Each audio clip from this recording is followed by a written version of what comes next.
to the Eric Zane Show Podcast, a daily show where I discuss news, nonsense, and my personal adventures each and every day of the work week. Unless, of course, I'm not here, which it's been a week. 1 week ago, the big adventure began. Traveling out east to beautiful New York City. Haze in the air, smoke. Everybody seems to have forgotten about that. And it's weird because I remember when I was driving over there, they're like, oh, big news. It's looking like the smoke is going to be here for months. Those fires are going to, and then it like stopped. I don't see any smoke now. Now the big story is, oh my God, it was the hottest day on record around the globe. Half of the world is in winter right now. But despite that, the hottest day ever. And then you know what? We broke the record the next day. This will continue. And fuck, I honestly put my hands in the air when I hear those things. I don't wave them like I just don't care. I just put my hands up and I'm like, oh, what the fuck you want me to do? My God. But either way, off on our trip. And, fuck. Okay. Let me just cut right to the chase. Here are the three things that stand out. 3 incidents with people where I had to mouth off. And the first one, everybody was giving me shit in the car. And now, you be the judge.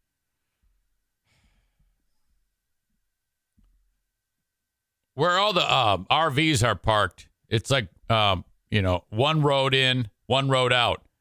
And there's more than enough room for like 2 vehicles to get one going one way and another going the other way. Unless, of course, someone is parked right in the middle and you can't get by.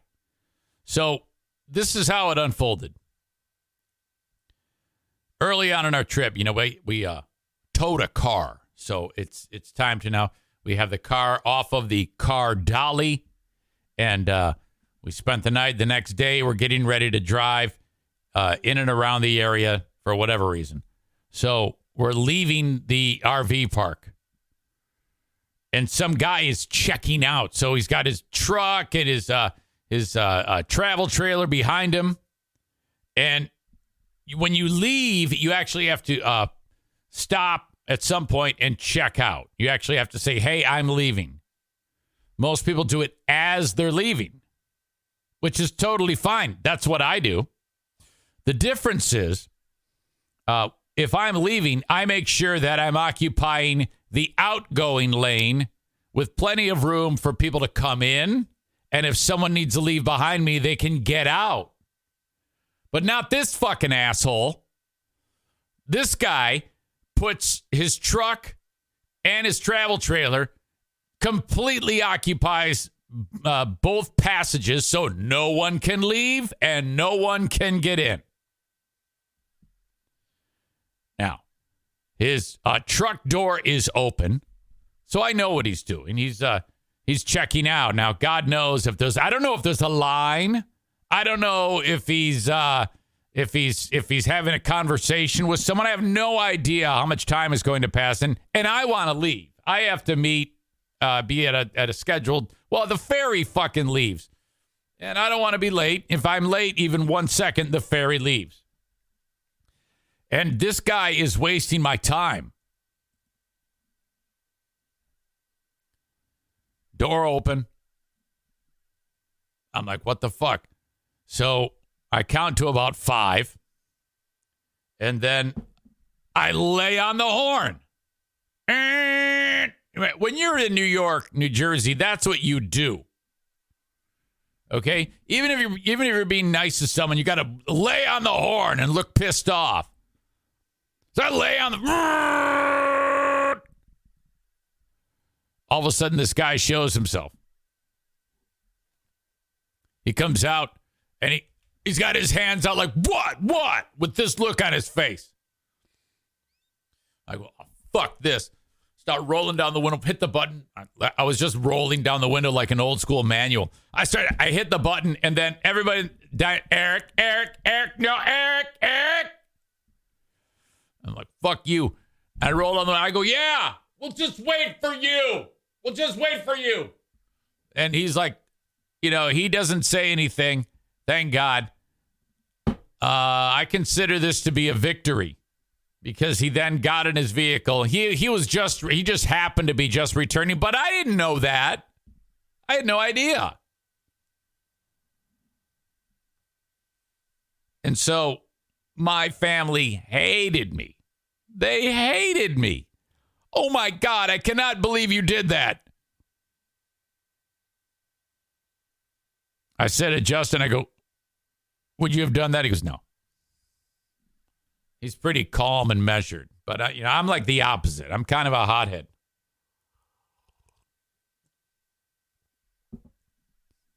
Kenny says, I was hoping his description once he showed himself was going to be that he was a giant man who looked like a pro wrestler or something. Boy, that would have been crazy. Amy says, does anyone think this story will end with a gun being pulled on Eric? Backing up even further, Aram says that hottest day thing was real. Yeah. So the average temperature of the planet was 60-something degrees. When you take all the places where they record that and you add it all up and you divide it by the number of temperature readings, and that gave you the number, I guess. And then the next day, it was even warmer. The average temperature for the entire planet was 60-some degrees. But I'm not done. The next time we were, okay. So if you want to take the ferry, you get the app, and you say, all right, buy ticket, and you hit it. Okay. And then you get on the ferry. It's $7 a pop. It's so much of a racket to just even get in to the island of Manhattan. Going through the Holland Tunnel, like taking a car into the city, is $17 just to go through the tunnel. So $17 there, $17 back. If you want to park your car for a day at a parking garage in the city, it's $170. Think about that.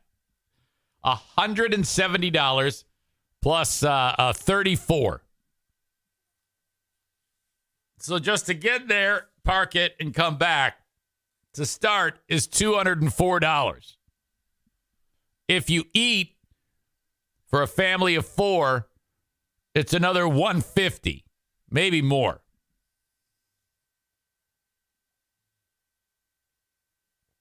What a fucking ripoff. Why do I do this?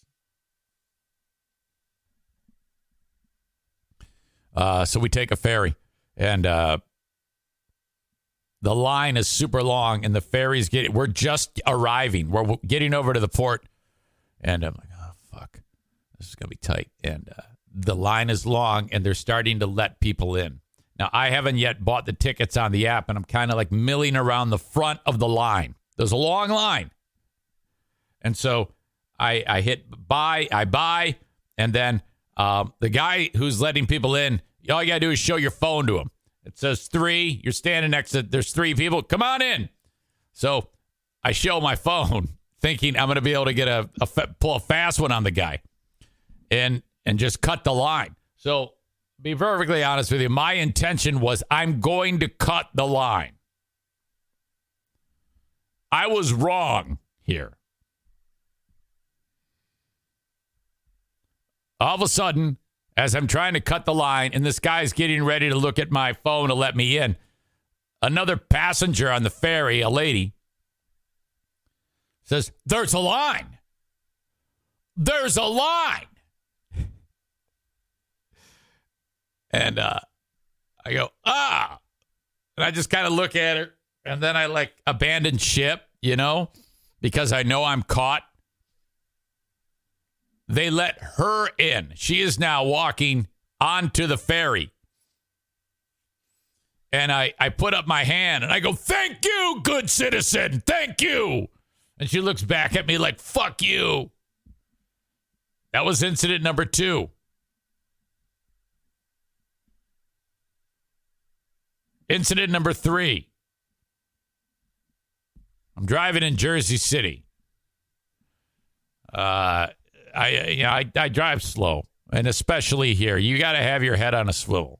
I mean, people will just walk out in front of you, even if you have the light. And sure as shit, I'm driving through an intersection, I'm approaching it, and there's a lady and her little child, maybe 5 years old, crossing the street. And Eric goes, "Look out, look out." I go, I see it. And then I slow down and I roll down the passenger side window and I scream out across Justin.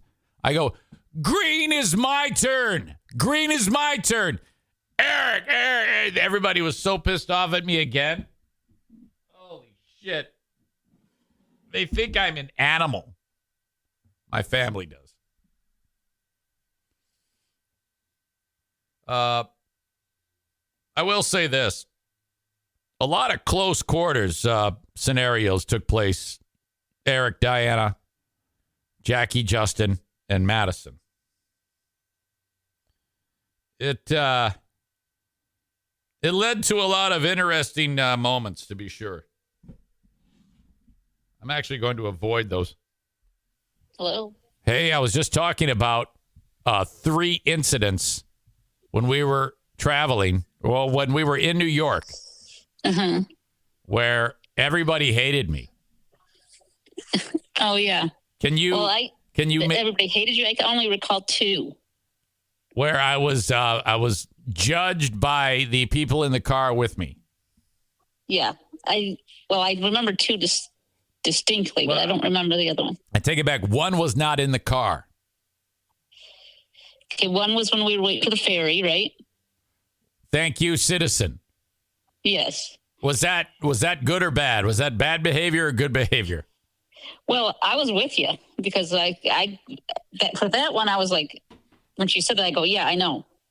And she said it again, I go, "Yeah, we know." Well, so I was kind of with you on that one. So we were trying, but that was probably one that I deserved, or we deserved. We were actually actively trying to cut the line. Yeah, but we were also trying to figure out if that was the right ferry at the same time when she said that. Yeah. All right. So, okay. Now, what about the other ones? Well, the other one was when the guy was, I'm assuming, was checking out of the RV park. But he was parked right in where we needed to leave. And he had his car door open, so we couldn't even go around him. And so you honk, thinking that that's going to help. And then he comes back to his car and kind of gives you like the what with his, hands in the air. And then you roll down the window and you go, "Yeah, we'll just wait for you." Okay. That's exactly what and everybody had it. Now I'm looking at some of the comments. People are like, "I'm actually with you, Eric." Why was that so bad? Well, it was, I just don't think you needed to take it that far. He was checking out, for God's sake. Well, I don't know. Where did you want him to park? No, that's not true. Remember when the other time when I was leaving, I said, if you get to the right appropriately, people can pass. He was smack dab in the goddamn middle of the thing. With his door open. With the door open. So nobody could get by. If I wasn't hindered, I wouldn't have honked. This is true. And as for, he's checking out. Well, I can't see him. I don't know if he's talking to someone. I don't know if he's in a long line. I have no idea.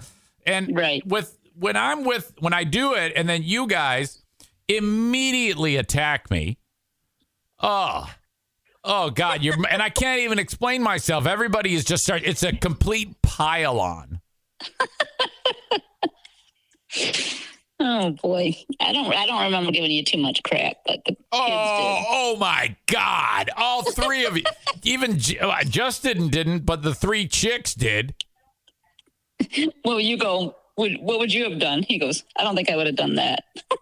Well, yeah, he's very reserved, calm, collected. Yeah. He goes, I wouldn't have done that, but I think he might have just wanted to avoid the confrontation. Right. But that's not me. I don't. I mean, no. Mm-hmm. And then, do you remember the other one? I do not. Lady and her kid walking across the street. Oh yeah. Yeah, that's right. So the lady, well, that was annoying. I will give you that. What? So she's crossing the street. She could get killed on a green light, and she had the red hand saying "Do not go," and she goes any. She threw it. She went out in front of traffic. And so you rolled down the window. Oh no, you didn't roll down the window. Yes, I did. I absolutely you rolled down the window, and you said, "Green means it's our turn." Yeah. Well, no. Did you notice she had a little kid with her too? Yes. Okay. I would say of the three of those, the one that I would feel concerned, least appropriate response was when we were cutting the line. Yeah. Outside of that, though, no way. Yeah. Okay. All right. Favorite portion of the trip for Pooh Bear? Probably. Well, it's hard for me because I've seen all of that already, but I really enjoyed 9/11 again and Ellis Island, and I really like the town that Alyssa lives in. Well, not the town, right? The part of the town, yeah. Upper West Side, right? Yeah. So I think the whole experience. I mean, the walking around, taking the subway. Yeah, and all that was just fun. People watching. Yeah, exactly. People watching Justin in Times Square being culture shocked. Oh, Jesus! He's like, what the hell? I mean, he literally walked to the busiest point. And he goes, okay, we can leave now. And he didn't even go in the store. He was like, okay. I'm going to explain that. I'm going to explain that in detail. In fact, I should probably back up. There's a question. Did Diana just say she really enjoyed 9/11? I think you mean like how interesting it was, right? Yeah, how interesting it is. I didn't enjoy it. No, but I did. Yes, I didn't enjoy. Yes. Yeah. I mean, I think that is pretty much a given. But what I did find interesting is, that place was packed. Now, the last two times we were there, I don't remember it being as packed, but that place was silent. Oh my God. Yeah. And rightfully so. Yes. But so I just find that interesting that even with that many people there, how solemn that place is. Yeah. You don't hear people talking loudly. You don't hear, you know what I mean? It's just interesting. That whole. Yeah, absolutely. It was, I think though, after the third visit there now, I don't think I have to go anymore. No, I think that we've seen, although each time we did see something new or, not see something new, but something else we took more time to read or whatever. I don't know. Yeah, I think the thing about the memorial and museum is how well it's done. Yes. The people who came up with all the important details, I mean, nothing was overlooked. And I think one of the things that stands out to me is how nearly 22 years ago, that whole area was, the amount of destruction that was there, and that you would never know it. It's shocking to think that actually took place. and here we are. And I don't know. It's really something. It is. Maddie was reading, that the new Freedom Tower took 8 years to build. So, it kind of still a destruction zone 8 years later, because that new building was being built. The fountains, I don't think were quite built yet, or maybe they were, I don't know. But just like, even though it took a long time to get back to where it is now, it doesn't seem like that now. That time has been erased from my memory. Yes, right. To think that they had to get all that debris out of there. It took, I think the last beam was removed. The incident happened in September, obviously. It took till May till they were actually done. And then all the red tape and getting the museum up and running and the... Well, yeah. So, trying to still recover bodies and Did you evidence. You and I walked through the makeshift museum. Do you remember that? We went there when the kids were very young, probably 2003. Uh-huh. I don't know if you remember that trip. We took that high-speed ferry from Sandy Hook. Yeah. They had a makeshift museum and memorial there. It was I wouldn't say shoddily constructed, but it was temporary. Nearly 2 years removed from the incident. And right around that same area? Yes, we walked through that. Huh. I vaguely remember that. There was pictures on the wall and things that. Yeah. And it was something that, and there was like that we will rebuild, and the whole bathtub was still there. That whole bathtub where everything was dug out and the slurry wall was all still there, and it was a pit in the ground. Right. Yeah. All right.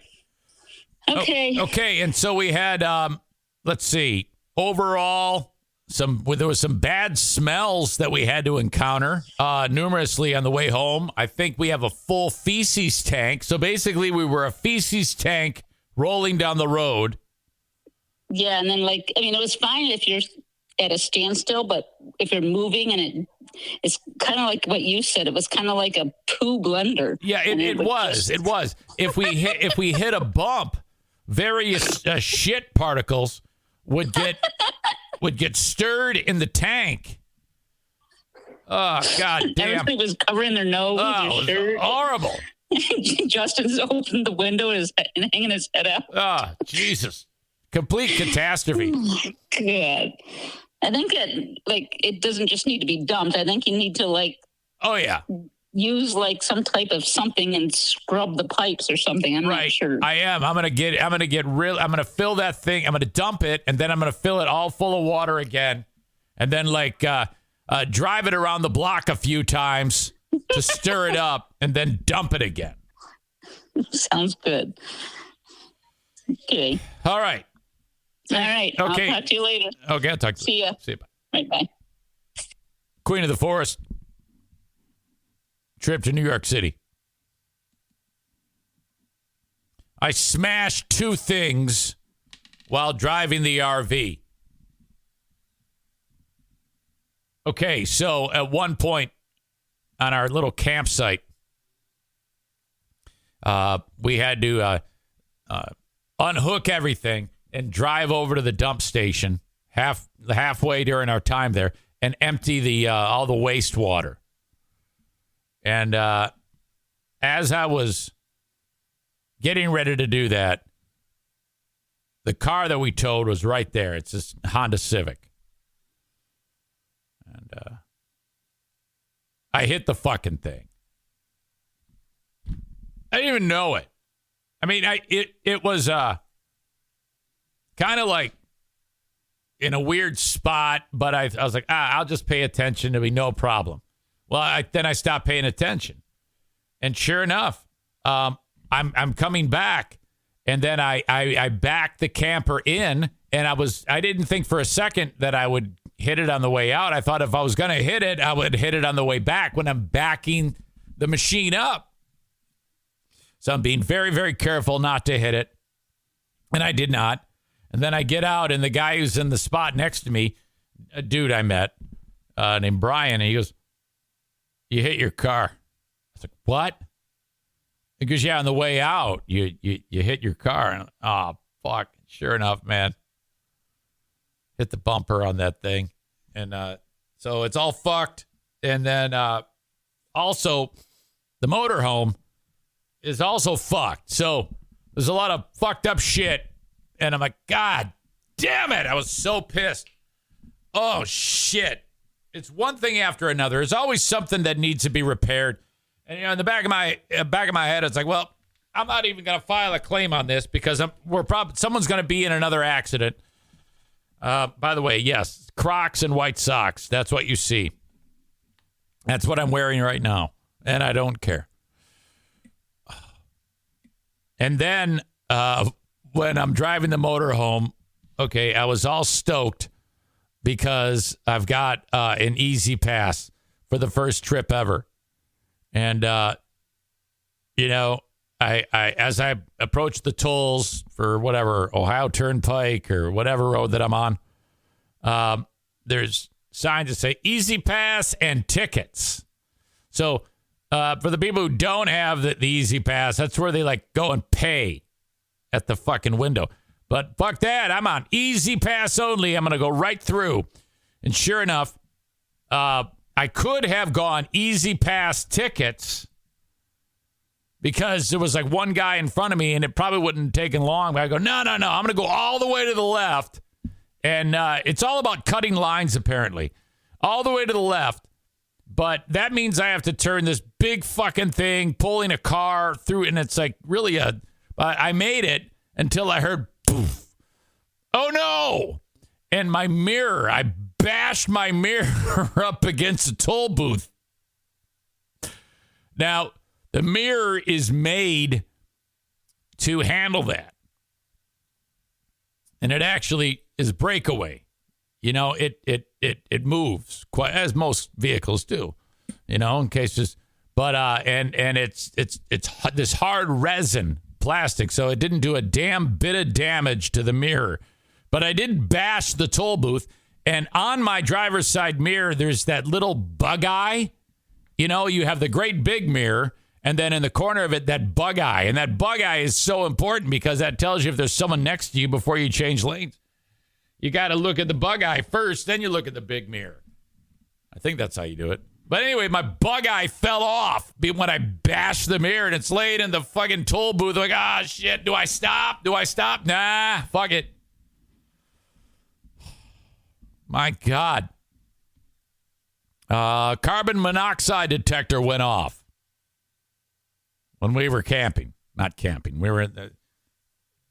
Well, actually, it was fucked up because there was a lot more other things that could have gone wrong because at one point, before I get to the carbon monoxide story, I'm sound asleep and a storm blows through. And I made the mistake because you're supposed to put your awning in. There's this big-ass awning on the side of the RV, and unless it's like zero chance of any bad weather, then you can leave the awning open or out. There was storms supposed to roll through. And so I didn't put the awning in. And then the wind kicks up. And I swear to God, the sound that I heard, I was under and then the wind hit the awning, and it's a huge sail, you know, and it moves the whole RV. And I thought we were rolling. I thought we were in a tornado or something. I was like, what the fuck? I wake up middle of the night, 2:30 in the morning. And the wind has grabbed the awning. And so I'm very concerned that I've destroyed the awning. I'm outside of the RV now in my underwear. I whip open the door. It's pouring down rain.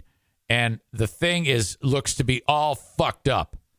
I mean, bent poles, shit everywhere. There's towels hanging off of it because everyone was drying towels. I got to put this awning in. But it looks like it's busted. But it's not.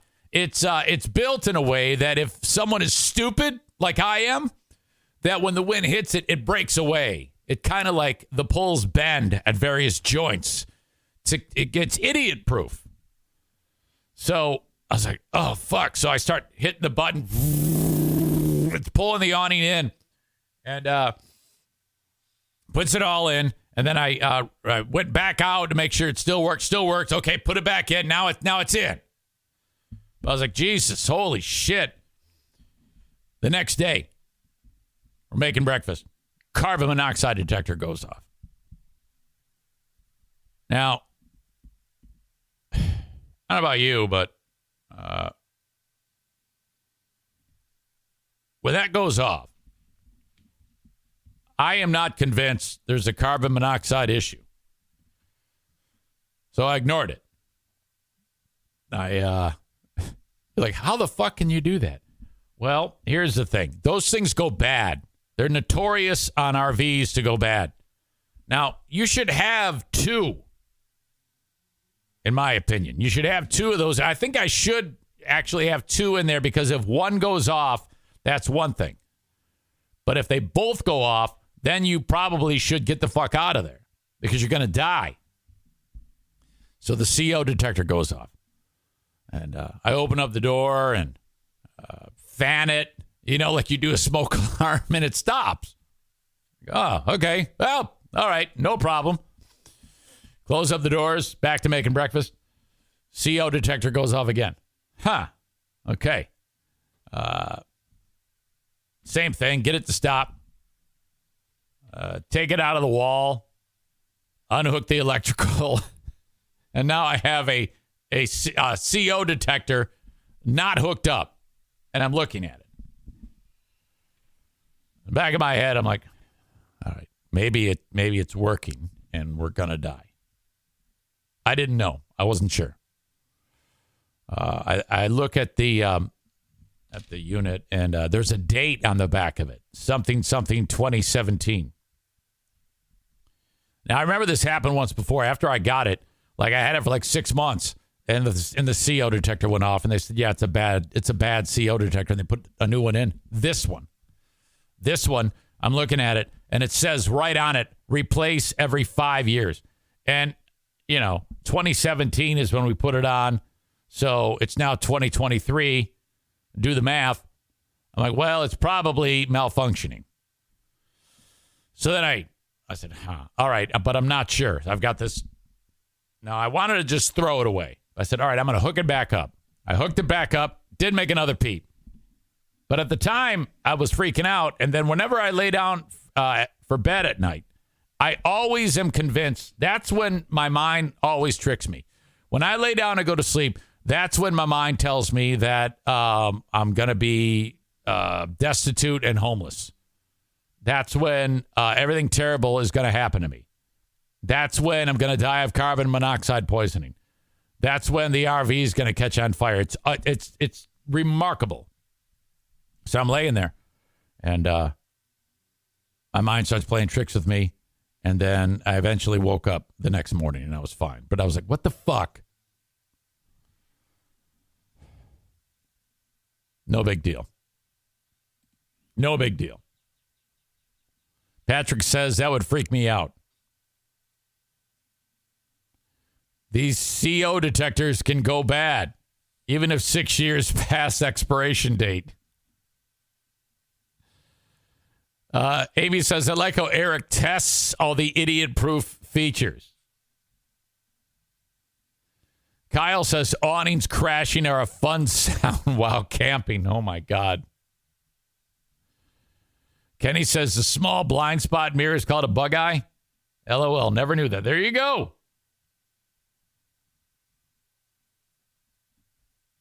I got a face palm from IMKO. Megan says, I just got an easy pass for our trip to Cooperstown. Oh, you're going to the Baseball Hall of Fame. Oh, my God. Joe Pellerito is here.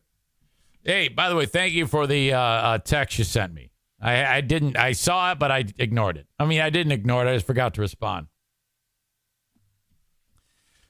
Tyler says, did Darla grow a fuck ton while Eric was off, or is it just me? No, she did. She absolutely did. I can barely pick her up now, and here she is right now laying there on the business end of Bruce's ass. Hi, guys. Yesterday, 4 dog baths in the driveway. Holy cow. We got them back from dog sitter. I go, they've been playing and bashing into each other and playing with so many dogs. I'm going to clean them up. There's nothing better than after the dog dries when it smells like doggy shampoo. Now, when the dog is wet, it's horrible. How come when we get wet, we don't smell like shit, but when dogs get wet, they smell terrible? So back in business. Yesterday we got into town around 2-3 o'clock after another long day of driving, and that was it. Stopped in Akron, Ohio. Not exactly the most scenic part of the country, Akron, Ohio. I stayed at both Walmart parking lots in Akron, Ohio. One Akron Walmart was one where it looked like West Michigan. Okay, it was all white people. The other one I stopped at, you were like, why didn't you just stop at the same one you stopped? Well, I don't know. I just I hit Walmart. It takes me there and I go. It looked like, everybody was black. It was like in LeBron James's old neighborhood or something like that. Akron, Ohio. And so that was cool. Whatever. Go into the Walmart. Buy some food. Make some quesadillas for everybody. Go to bed. Wake up the next day and off we go. Kyle says things to do in Ohio. Number 1, leave. Wasn't bad. Wasn't bad at all. All right. So 3 incidents screaming at people. Bashed into 2 things while driving. So 3, 2, and 1 parking ticket. Okay, so we parked the car at where we wanted to go for the ferry, and first 2 days, no big deal. It was like Saturday, Sunday, and then Monday I parked again, and we went over to the city, and I come back and there's a damn ticket on the thing. It's like, shit, $50, probably the cost to park. We saw the American Museum of Natural History. I recommend that. You walk into that. First of all, you can't get it all done in one day. There is so much to see in the American Museum of Natural History. And most of what you see are like behind glass. They're like dioramas of like various things in nature. If it could be animals. A pack of wolves in a diorama.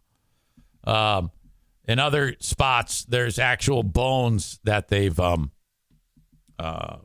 Dinosaur hunters who find the bones, and then they're on display. In fact, there was a display of a T-Rex, a fully intact T-Rex, and some famous guy who did this for a living, who worked for the museum years ago, would find these various dinosaur bones. So I'm looking at actual T-Rex skulls and a fully intact T-Rex, fully intact Triceratops. If your kids, sometimes kids love dinosaurs.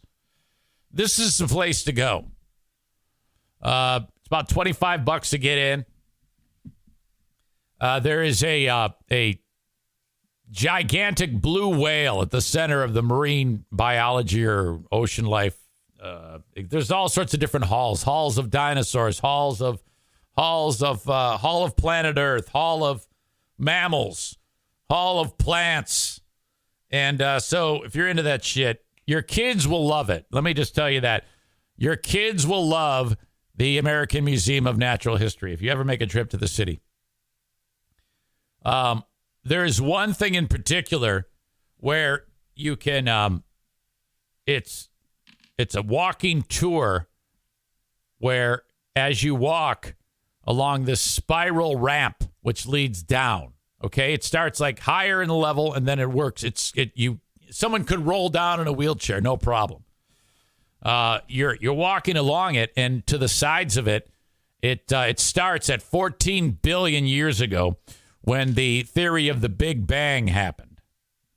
Okay, and then as you walk along it, there's various points. Like I don't know the year that or how long ago that our solar system began, but let's just say 9 billion years ago. So you're walking along it, and then formations and it's a long walk, and then at the very end of it, and off to the sides where the railings are, that's where all these exhibits and descriptions are that I was describing to you with images and things like that, and it's interactive. And the very, very end of it is a line like the width of a human hair. That line, in the scope of all the chronology that I was just describing to you, is the human race. So you walk all of this 14 billion years, and all these different time areas are partitioned out for formations of this, that, and then the very last thing is a line of hair as wide as a human hair to depict the human race. And it's like, talk about feeling insignificant. Fuck me, that's incredible. It stuck with me. We leave the museum, and that's on the Upper West Side. And I go, we're not far from the Dakota. Huh? What? I go, we got to go see where John Lennon was shot. And they're like, oh, come on. I don't know. Seriously. We go over it's just a few blocks south. We go over to the Dakota apartment, which is a luxury apartment built in the 1860s. It's an incredible piece of architecture where John Lennon lived with his wife Yoko and their son Sean, who was 5 years old at the time. And I see the archway where he was actually shot by Mark David Chapman. Hold on a second. Mark David Chapman, and I've probably talked about this before, but on the night Lennon was murdered,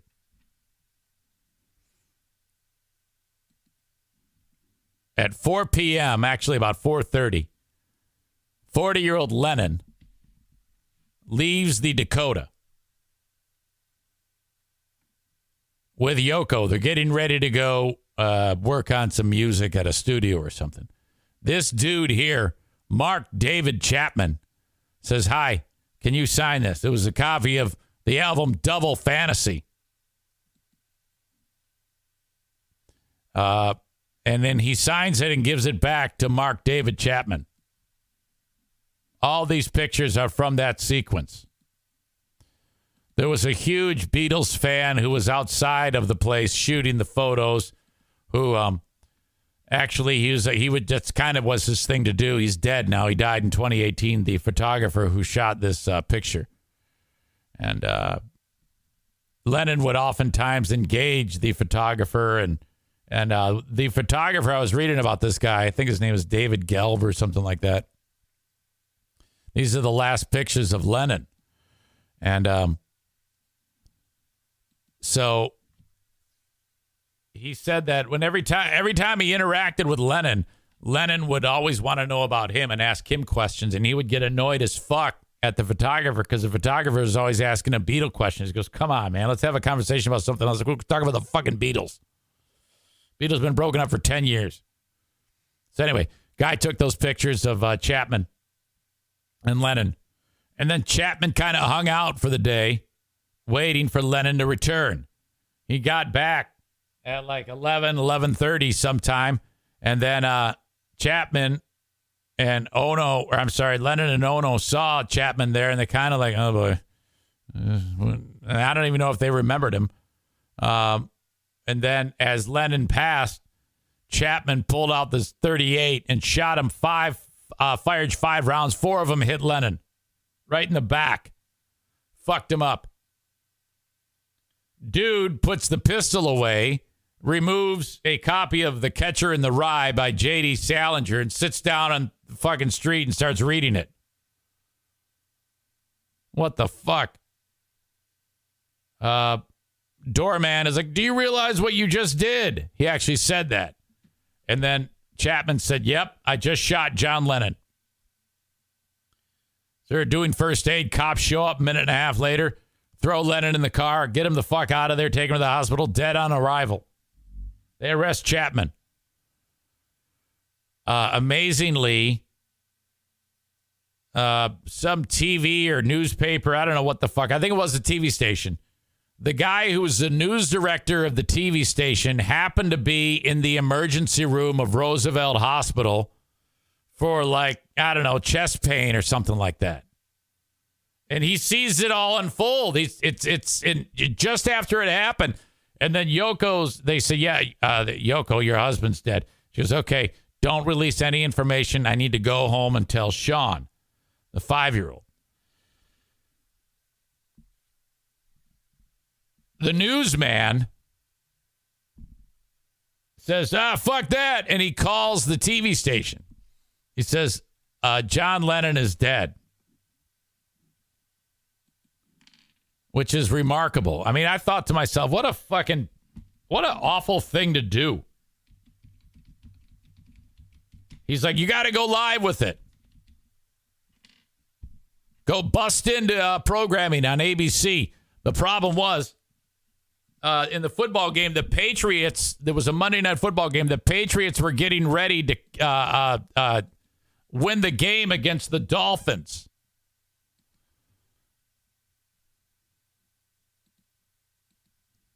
This is how it unfolded. This is like an hour and a half after Lennon's been killed. Audio check, video check. Suddenly been placed in total perspective for us. I'll finish this. They're in the hurry-up offense. 3rd down 4. Okay, that's Frank Gifford and Howard Cosell. The guys in the booth, Meredith, Cosell, and Gifford, were trying to figure out, what do we do? We've just been given this news brief.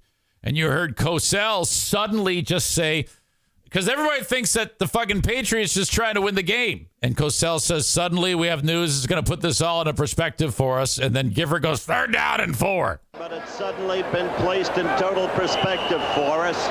I'll finish this. They're in the hurry-up offense. 3rd down 4. Foreman. It'll be 4th down. Remember, no internet.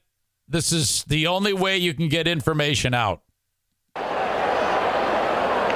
Kavanaugh will let it run down for one final attempt. He'll let the seconds tick off to give Miami no opportunity whatsoever. Timeout is called. 3 seconds remaining. John Smith is on the line. And I don't care what's on the line, Howard. You have got to say what we know in the booth.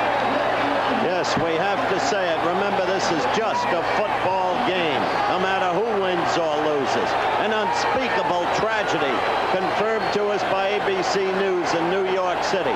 John Lennon, outside of his apartment building on the west side of New York City, the most famous perhaps of all of the Beatles, shot twice in the back, rushed to Roosevelt Hospital, dead on arrival.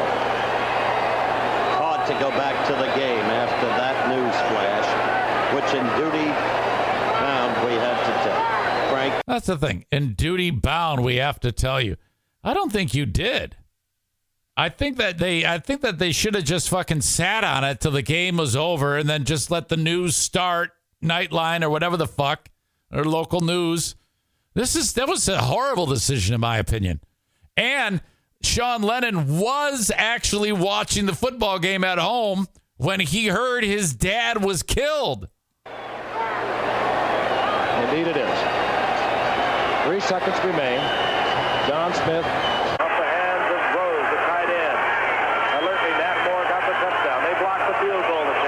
I guess they were trying. I guess a field goal attempt was blocked. Of John Smith. So, yeah, in agony, it goes like it continues on. Now they battle in overtime. Delvin Williams taken quickly there. It was number 85, Julius Adams. Gain of a yard. It'll be 3rd and 7. In case the folks missed the earlier news flash, ABC News has confirmed that John Lennon, a member of the famed Beatles, maybe the best-known member, was shot twice in the back outside of his apartment building in the west side of New York tonight, rushed to the Roosevelt Hospital, dead on arrival. An unspeakable tragedy. Details on Nightline 30 minutes after the end of this contest. That's fucked up. It was just weird to be there. If you follow me on Facebook, I took the picture in front of the building compared with pictures of Lennon in front of the building. In like the same spot. Cole says, who won the game?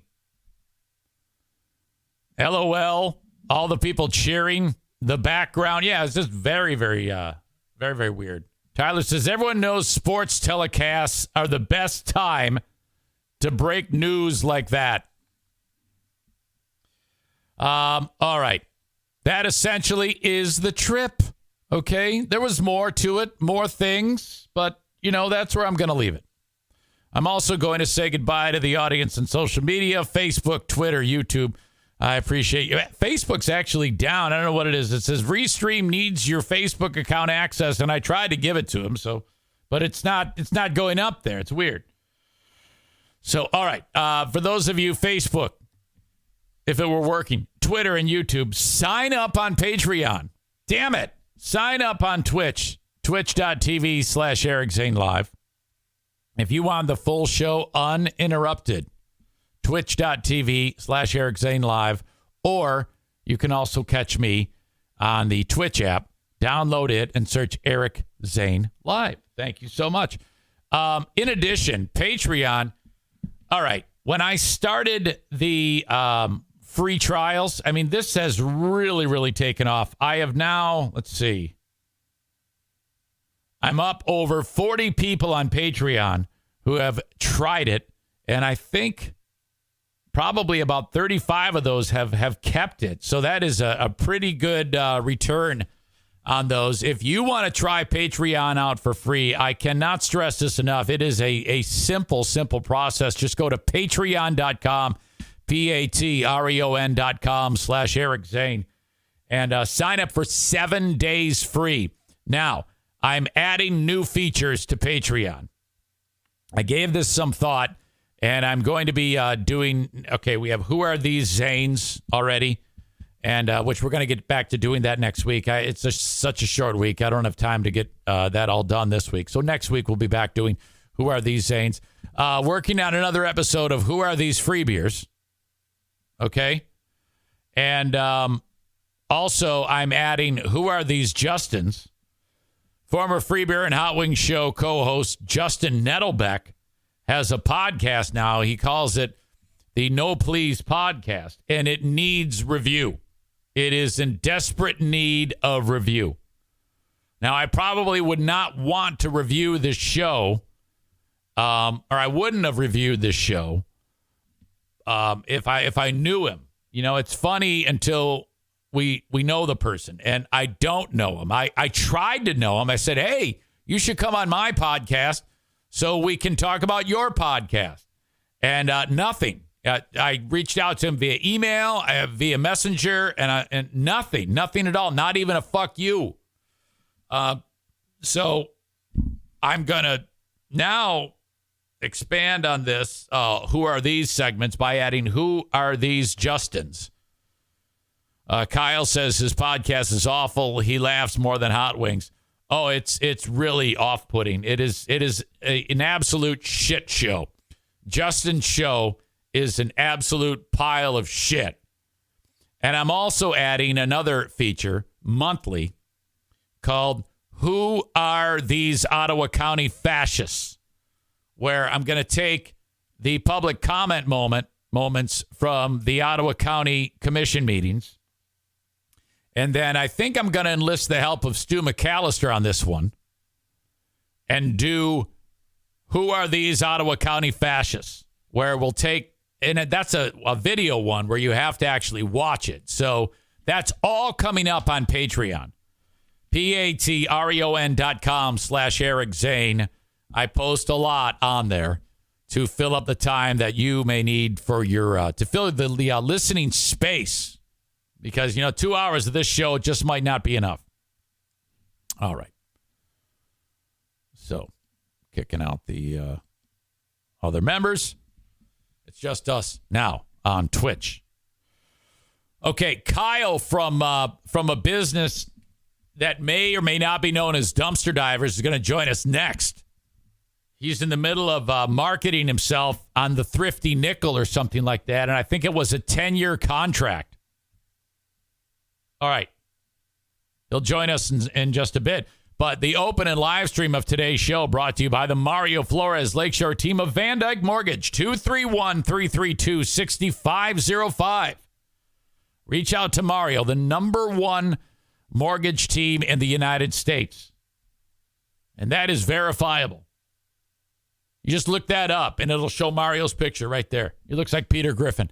The Mario Flores Lakeshore team of Van Dyke Mortgage, 231-332-6505.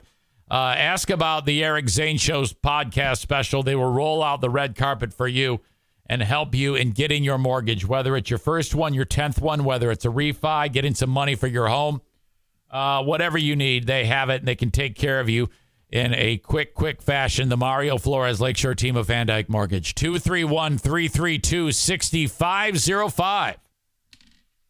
Okay, so I brought up one of my HelloFresh meal kits up north. Everybody's roughing it, hot dogs, hamburgers. And I busted out the HelloFresh pork tenderloin meal kit, and I served it up. I prepared it perfectly because I read the instructions, which are so amazingly simple to follow. And I plated and served an amazing pork tenderloin dish to my father and my stepmother and my wife and myself. And everybody's looking at us like we're glamping. Holy cow, it was awesome, and I want you to try HelloFresh. The audience members that have reached out to me and said, you were right, this thing is amazing. HelloFresh, the absolute best. The meal kit shows up at your door, and everything you need is inside of it. You don't have to buy even one ingredient. It's all there. All the instructions are simple. This is fun. If you have someone in your house who likes to prepare meals with you, or even if they don't, they're going to love this because it's so fun to combine forces, husband, wife, kids, bring them all into the mix and have a great time preparing amazing meals with HelloFresh. Now, you can get 16 meals free just by doing this exact thing. Go to HelloFresh.com/Zane16. That's HelloFresh.com/Zane16 and use code Zane16 for 16 free meals and free shipping. Oh my gosh. HelloFresh.com/Zane16 and then use code Zane16 and you can get just that. 16 free meals plus free shipping. Try it out. I swear this will not let you down. You will love it so much that you will sign up again and again and again. And let me know how it goes. Send me an email, eric@ericzaneshow.com. Tell me about your amazing experience with HelloFresh. Sorry, something just popped into my brain and I got to write it down. That happens a lot on this show. Okay. Damn it. All right. Also, hire me on Cameo, cameo.com/Eric Zane. If there's someone that you think needs a good roasting, it's $20, cameo.com/Eric Zane. I love doing cameos. It's been way too long since I've done one. You can send it over to a friend. Hey, Eric Zane has this to say about you. Maybe it's you want it to be nice. I can do that too.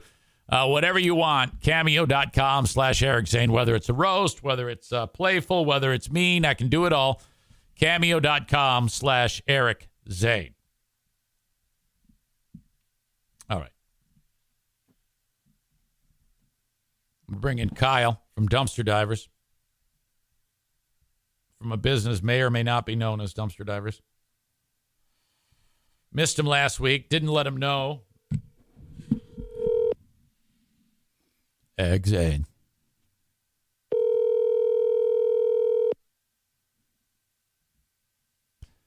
Joe Pellerito says A&E Heat. Oh. Eric Zane. Yo! What's going on, my dude? Is it okay that I called this number? Yeah, I think it's all right. I think if you just stop hearing my voice, then just call the other one. Welcome to a Thursday. How are you, buddy?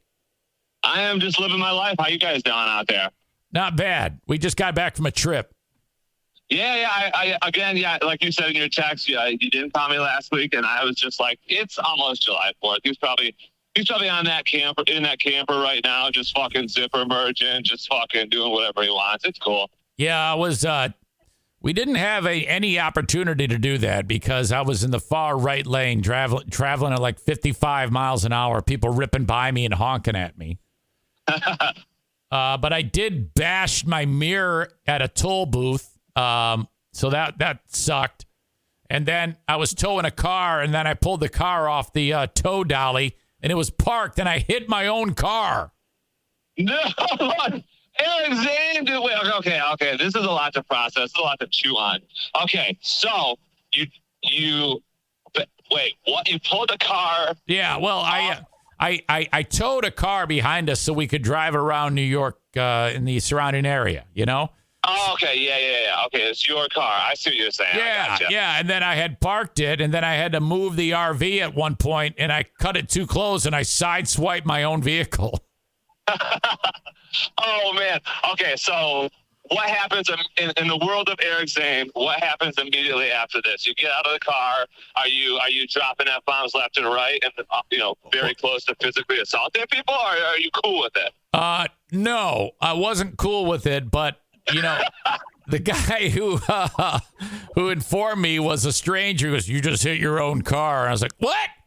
So dude, I would be like, dude, get the fuck out of my face, dude. I don't need your fucking opinions about what's going on here, dude. Just go back to your fucking wherever you were, and I'll deal with it. Well, no, I mean, he was just telling me. I mean, he didn't do anything wrong. I wasn't gonna yell at him.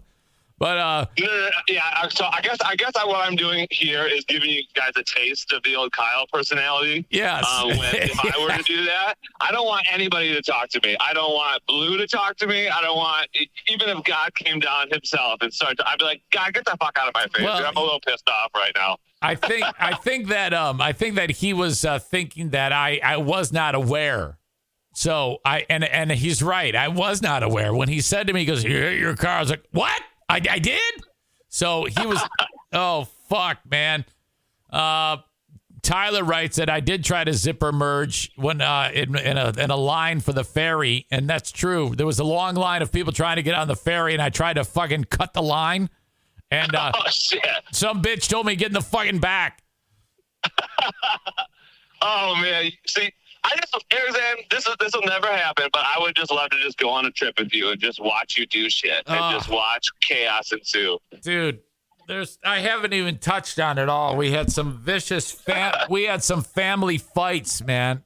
I wasn't involved in any of them though, but there was. Yeah, So you, like you said you don't drink anymore, right? So that probably takes you out of about 80 to 90% of family fights. Well, what happens is, my daughters are, when it comes to their behavior to each other, it sometimes leaves a lot to be desired. So for sure.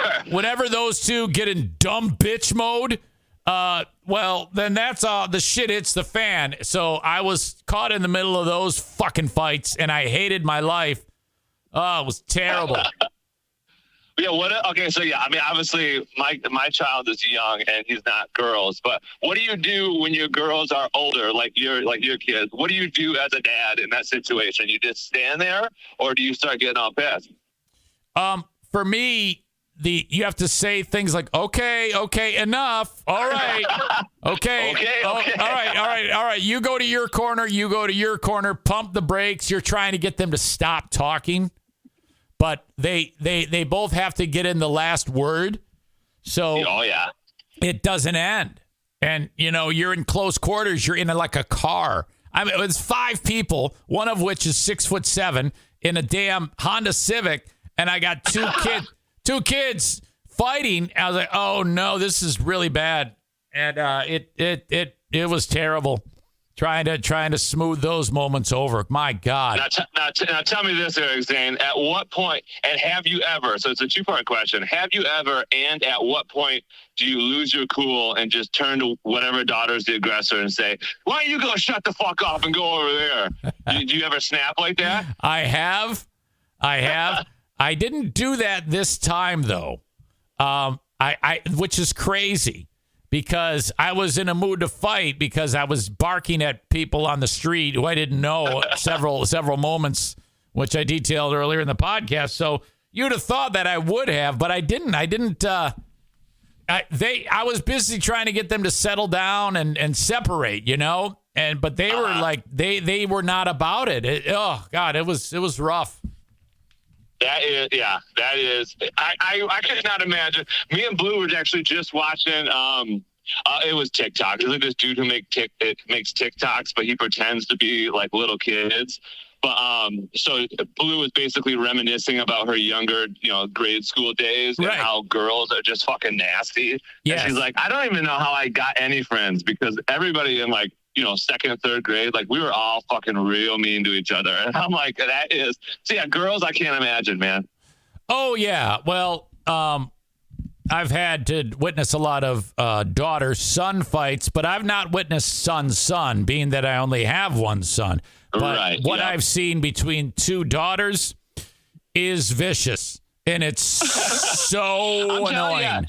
In high school, you see fights in the hallway or in the lunchroom or whatever. And I've seen, both types of fights. And girl versus girl is way fucking more entertaining, dude. I mean, you got hair getting ripped out. There's always the chance an ass cheek's going to fly out at you. So you can get a glimpse of that. But those suckers are nasty, dude. Well, ours weren't really, my daughters weren't like physically fighting, but what's weird is like I'm yelling at other motorists and stuff, and they're yelling at me for the way I talk to these people because there's a couple of times I rolled down my window and screamed at people, and they're like, "How can you do that? Oh my God, I cannot believe you, Dad." But they talk like shit to each other, and like that's your sister. Well, what's worse, me screaming at some dumb fuck, or you saying something terrible to your sister? I would say that's worse.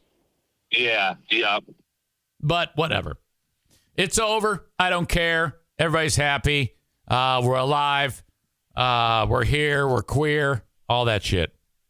Oh, hell yeah. Well, so the rest of the weekend was pretty sick, though, huh? Oh, yeah. We saw a lot of great stuff. It's always a good visit. I think I can, Statue of Liberty. But here's the thing. When you go to Statue of Liberty, you got to go in the pedestal and actually in the statue. Right? But the fucking thing was sold out. So all we could do was just go and stare at it at its feet and then leave. Which sucked tons of dick because going inside of that in that thing is what you want to do. You want to actually be in the Statue of Liberty, but they sold it out. It was such a drag. My God. Yeah, man, I went to. You're saying you were in New York, correct? This is what I'm gathering. Oh, yeah. I guess I didn't tell you. Yeah, I was in New York. I've only been there. I guess 2 separate times, but it was only for work. And the Statue of Liberty was fucking very far away from where I was. And this is like the first time I was in New York. So I was like, I'll just walk over there and I'll just get a glimpse of it. And that did not happen, as you can imagine, because it took several hours for me to get not very far. Oh, my God. Yeah. For sure. So in the last 2 weeks, what's been going on in your world, Kyle, that we need to know of? You know what? I looked up. There's not a lot of good news going on right now, dude. I'll tell you that. I'm sure, except for like the obligatory people blowing their hands off and shit this past weekend. But yeah, for me, it was a nice chill weekend, dude. It was a lot of going up north and just sitting around, which I definitely needed. The unnamed company that I work at, we've just been slammed like the past month. So Daddy needed a break. You know what I mean? I was talking about that before you got on here, that Kyle, in the middle of his 2-year contract for dumpster divers with the Thrifty Nickel newspaper or whatever it is. Uh-oh. Yeah. Oh, sorry. I don't know. No, go ahead. I was wondering if it sounded like it cut out for a second. Yeah, I am in a back alley right now. Oh. Not doing a drug deal, not doing any nefarious things. When does your when does your 2-year contract with Thrifty Nickel run out again? I'm pretty sure. So they're gonna. I'm pretty sure January. Okay, so January we can revisit. Yes. All right, not for sure. Not for sure. Yeah. I just want to I want to be able to get dumpster divers back on the show. Well, yeah, and dumpster diver, the unnamed, we want to be on the fucking show, dude. You know what I mean? Yeah, but you can only spend so much money. You got to be smart about this. Yeah, and we're in a. I wouldn't call it a vicious battle at all right now with one of our vendors that will also go unnamed. Yeah, I'm a cool fucking dude. But same thing. Where they're like wondering about costs and like asking us why things cost what they cost and. Which happens in business or whatever, but so I get on both sides, and it's just like there's only so much fucking money, and none of these billionaires that are going down to the Titanic are giving us any of that shit. For sure. My God. So it's definitely. I'm glad you were able to get some time to get away after the 4th of July with people blowing their hands off. Do you have a dog, by the way? By the way. Yeah, 2 dogs. Yep. Oh yeah, I remember the one for sure. Do they get scared shitless with the fireworks? So here's the beautiful part about these dogs. Okay, these dogs, number one, are some of the dumbest dogs that you could ever meet. Right. So if a firework went off like right next to them, I'm sure that they wouldn't even understand what the hell is going on. But number 2, they're both old as hell. So Stanley, which was the bigger one that you saw, yes, he can't hear nothing. You know what I mean? Like you could be 5 feet from the cocksucker and yelling at him, and he will not look at you if he's not already looking at you. So he probably had no fucking clue. He was like, "Hey, what's going on outside? Is somebody throwing a basketball on the ground?" You know what I mean? Like he wouldn't have any fucking clue. And then. The other dog is also somewhat deaf, but he's a little dog, so he whimpers. So he doesn't like freak out or nothing. He just like cowers like a little fucking coward he is. Oh man, it sounds like you hate your dogs, guy. No, I love the little bastards. They're just a handful. All right. Well, anything else before we wrap? Is anything got on your mind at all? I don't know if you saw anything that's been going on in the news. The only thing I got to tell you is one hilarious thing, right? And this is a small tiff. And it's not a tiff, but it's a small thing that me and Blue had, right? So over the course of this weekend, one of the days, she was like, yeah, I think I'm going to go up north. She was like, but if you want to, you can stay here and have a U day if you want to, which I thought was a fucking trap, right? I thought that was definitely a trap. So I was like, no, it's okay. I'll go up north with you. You know what I mean? Yeah. Which I thought was a good answer, right? And so then on the way up north, we're about to leave, Blue's dad texts me and says, hey, like, grab your golf clubs. We're going to try to get the fuck out of here. So I grabbed the golf clubs, and Blue is like, why did you grab your golf clubs? And I'm like, oh, yeah, your dad said, like, maybe we'll go golfing or whatever. And she was like, were you going to ask me? And I was like, what? And she was like, yeah, were you going to ask me if you could go golfing? I'm like, dude, you were literally going to let me stay here all day. I was like, was I going to have to text you every time I was going to do a thing? You know what I mean? To see if it was cool. I was like, I thought we were just kind of in like we can do whatever we want type day or whatever. And she was like, no. And I was like, oh, okay. I was like, I'm sorry. I missed the company email where you were telling me that we switched back and forth. You know what I mean? Oh, no. There you went company email route. Yeah, you know what I mean? Now, wait a minute. Back up. Didn't you say you were going to go up north with her? Yeah, exactly. Yeah. So, and then you changed your mind and now you want to go golfing? No. I was still going up north. Her dad, who was also up north, was like, hey, bring your clubs and we can get the fuck out of here. Oh, and I was like, all right. Okay. Yeah, so go up north and then, so you think that she shouldn't have had any problem with that because she first said, hey, why don't you stay home? Yeah, exactly. And I'm like, I'm going to go with you. So, I mean, I feel like I should have some brownie points. But, you know, I don't live my life on the brownie point basis. So, you know, no big deal. But yeah, then she was like, oh, wait, you're going to ask me? And I was like, I'm confused, man. Oh. Now, did you really drop company email line, or did you just say, yeah, you're right, I'm sorry?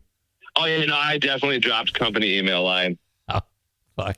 I don't care what the fuck you know what I mean? As long as I'm not rude, like if I'm not like downright nasty or say some terrible shit, then I feel, I'm just going to say some shit if I'm, you know, confused about something.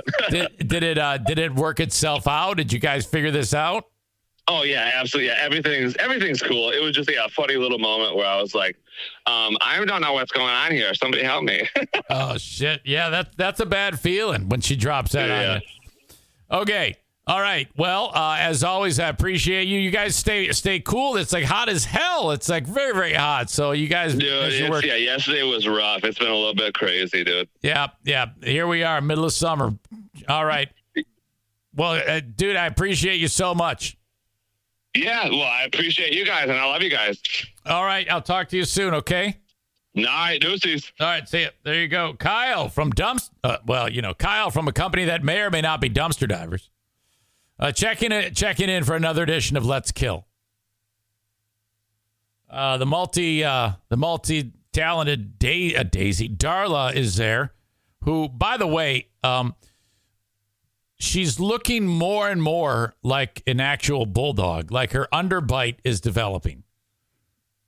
You know, which is these dogs quite typically have that. She's also, several of her teeth have fallen out. Pretty much all of her upper teeth are gone and have been replaced by big girl teeth. And I think she needs to go potty. So I'm going to go, and I'm going to take her with me. Stand by.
All right. Yeah, baby. Aram says I stepped away. Did Kyle end up going golfing? Yes, he did. Well, no, I guess he didn't say. Thanks to Joe Pelleridis says A&E on their way to fix my AC today. Wow. Thank you for doing that. Reaching out to Joe, of course. Joe Martinez. And bummer of a time to have that problem. Oh. Chris K says, I'm getting a new furnace in Central Air Tuesday. Thank you for reaching out to the sponsors. All right. Where was I? One more thing I was going to talk about the trip. So, saw a lot of amazing things. You got 9/11 Museum and Memorial. You got Central Park. You got John Lennon's, where he was shot. You got the American Museum of Natural History. You got Statue of Liberty. Times Square. Now, I said to Justin ahead of time, he goes, I want to see Times Square. And I said, you don't. No, I want to. I go, it sucks. I want to. Okay. Sounds good. And we get off the subway. And the next thing you know, we're in Times Square. And it's just shit. It's just a shithole. It's packed with people. Every tourist under the sun is there. And, I mean, New York is generally just tourists and business people, depending on what part of it that you're in. But, oh, my God. And we walked into the actual Times Square, went to a Starbucks, got a drink, and left. That was it. It was so terrible. What else did we do? There's one more thing. Times Square. God, it was right there. I was going to talk about it. Shit. It'll come to me later. Some controversy about my dad when he got into the United States. Ellis Island. So he has said countless times that he was 16 years old when he came into the U.S. Now, if you walk up to my dad and say, Dad, what year were you born? He's going to tell you 1934. He's 89 years old. Okay. Now, if you look at the ship's manifest, which I posted on Facebook, I posted the actual ship's manifest with his name. In fact, I'm going to get it. Hang on a second here. The actual post that I made. Sorry. Patience, please. One-man show. Eric Zane. Okay. Posted a lot of fun pictures. The John Lennon. We went to Big Gay Ice Cream. There was a fight that happened. This is an example of the chaos at in the RV. Audio check, video check.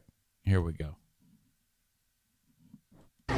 This is live, so don't. Yeah, I'm not pointing this at you. Don't worry. I know better than to.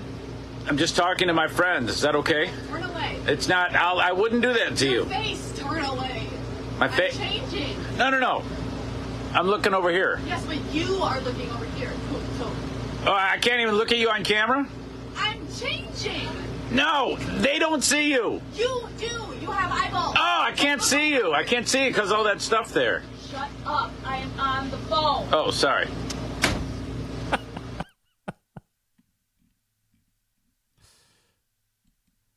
This is the ship's manifest. My dad's name. It says Roosevelt School. It's supposed to say Ypsilanti, but they misspell it. Country of origin, Iran. I don't know what any of this handwritten shit means, but the date, January 17th, 1955, they left France on the 1st. There was a lot of stops on the way. 16 days later, they're in the harbor, landing at Ellis Island. This is one of the last loads of people to Ellis Island because it was closed right around that time. In fact, from what I read, Ellis Island was closed before 1955. But I think a couple might have gotten past the goalie. So Dad landed 1955. Here it says 21 years old. And that makes sense because he was born in 1934. So not quite. In March, he would have been 21 years old. But either way, he definitely was not 16, according to this. So I've talked to him on the phone just yesterday, and I was talking to Joanne, and I said I went to Ellis Island, and I wasn't going to say anything. I wasn't going to bring it up because I know he's like super sensitive about it. He doesn't, in the past, he's actually gotten pissed off about this. A 16. And so I'm talking to him, and Joanne says, "Did you find out what age your dad was when he came to the U.S.?" And I was like, "Oh, fuck." And I go, "Well, I don't know. All I can tell you is that, Dad, what year were you born? 1954. Well, this says that you arrived in 1955. January 17th, 1955. So that's 21 years from your birth to this date, roughly, just a couple months short of that. So how old were you? 16. I'm like, yeah, okay, yeah, maybe maybe it was a typo. It was a typo on the ship's manifest. I'm sure you're not fucking it up. Maureen says, so you're saying Ruben was the original big fraud Zane? Yeah. Can't drop the E out of you. Dad, I went to Ellis Island. Meathead, hey, I've been there. Savage Sack Lunch says, could he have been dodging the draft maybe? I don't know. All right.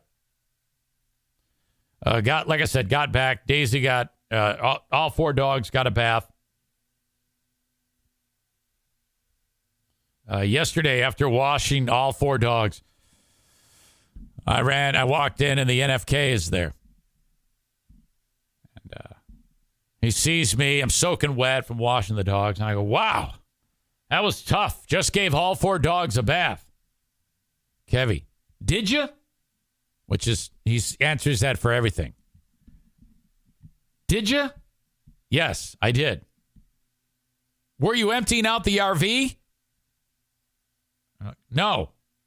I just gave all four dogs a bath. That's an example of the type of conversations I have with this man. I walk in the room and say, wow, boy, that was tough. Gave all four dogs a bath. Did you? Yes. Were you unloading the RV? No, you dumb fuck. I just told you I just gave all four dogs a bath.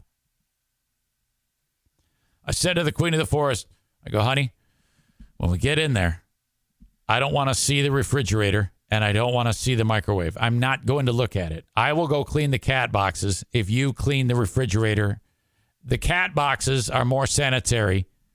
It's a more sanitary job cleaning out the cat boxes than the refrigerator and the amount of butt smudge that is all over my fridge and my microwave. Fucking a week of NFK hand smudge on there. That's rough. Maureen says, how did the NFK fare while you were gone? Anything exciting happen with him? No. 7 days of TV. 14 hours a pop. Maybe 15, 16. His hair is a little longer. He needs a haircut. He fed the cats. Thank God. No one's dead. We had our friends come over, Sherry and another friend come over to use the pool. And one day, and I said, and it was on Kevin's birthday. His birthday was July 3rd. And I said, did you give him a hand job for his birthday? And she said, he promised not to tell. And I said, he didn't tell. I just thought for sure you would have done that. Linda says, did you call to check on him every day? Absolutely not. I sent him a text on his birthday. Diana called him too. Happy birthday.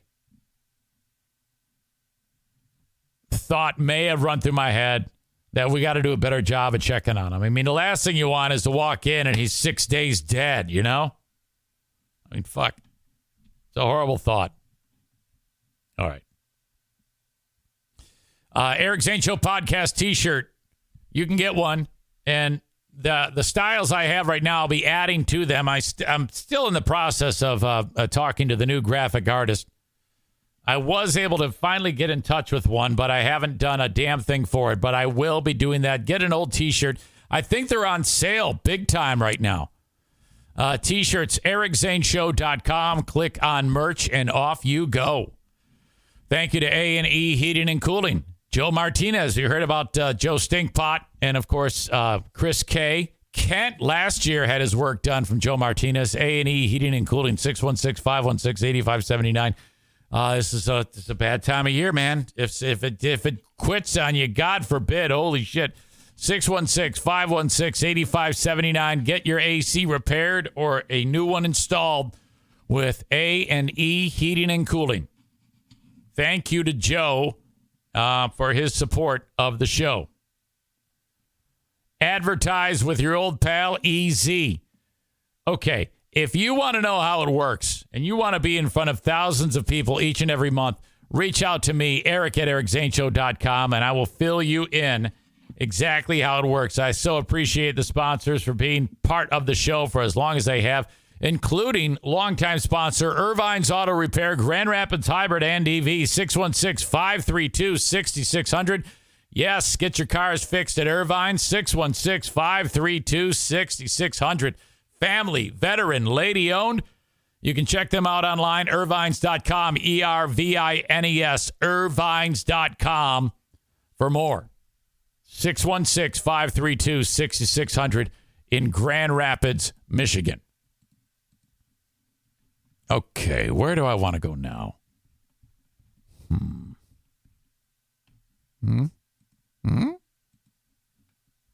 I was driving home from the trip, the last handful of miles, and a person in a van passed me, and I go, I think I might know who that person is. So I dialed this person's number, picked it up, and it was Stu McAllister. And I go, I think you just passed me. Were you driving the Dippin' Dots van? He goes, yeah, that's me. I go, yeah, are you at this road? Yeah. I go, did you just see that RV towing a car? I don't know. I go, well, yeah, you just passed me, you fucking asshole. So this is the time of year when everybody fucking blows their hands off. It happened here in West Michigan. Relatively new to fireworks in West Michigan. When I was growing up, you had to go to somebody's house who would like go to another state, buy a whole bunch, and sell them to you for like 100% markup. We didn't care. We'd get our hands in the fireworks. That's how Scott Sonny got his hand on the massive gross of bottle rockets. You know, the Black Cat bottle rockets? The fucking idiot was over at Glenn Hiska's house. It was Glenn Hiska, Scott Sonny, and Jeff Jadula. And what I remember from this, I've told this story before, was because I was in elementary school, and these fuckers were a year older than me, so they got out of school a little earlier for the junior high school. And they were over at Hiska's house, and I know all these people. And so I'm in 6th grade, and from where I was at the on the school grounds, it's just a couple streets over, is Hiska's house.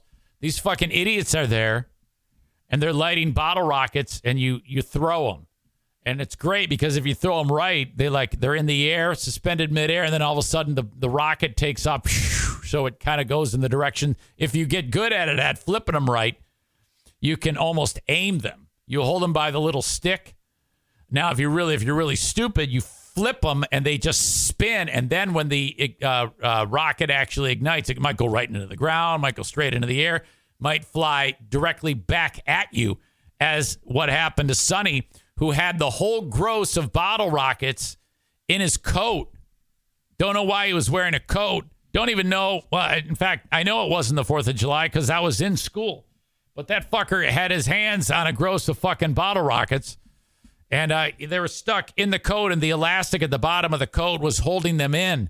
And he did that fucking thing, and he flipped it, and the bottle rocket flew back directly at him and went in his coat and ignited 500 bottle rockets. So he's looking like fucking Yosemite Sam. Pew, pew, pew, pew, blowing up, and he caught on fire. Members only jacket's burning. Oh, no. Jadula tackles him as he's running around the yard and had to roll him, put him out. And it actually, I'll never forget this, because after he healed, he was in the burn unit for extended time, like a month.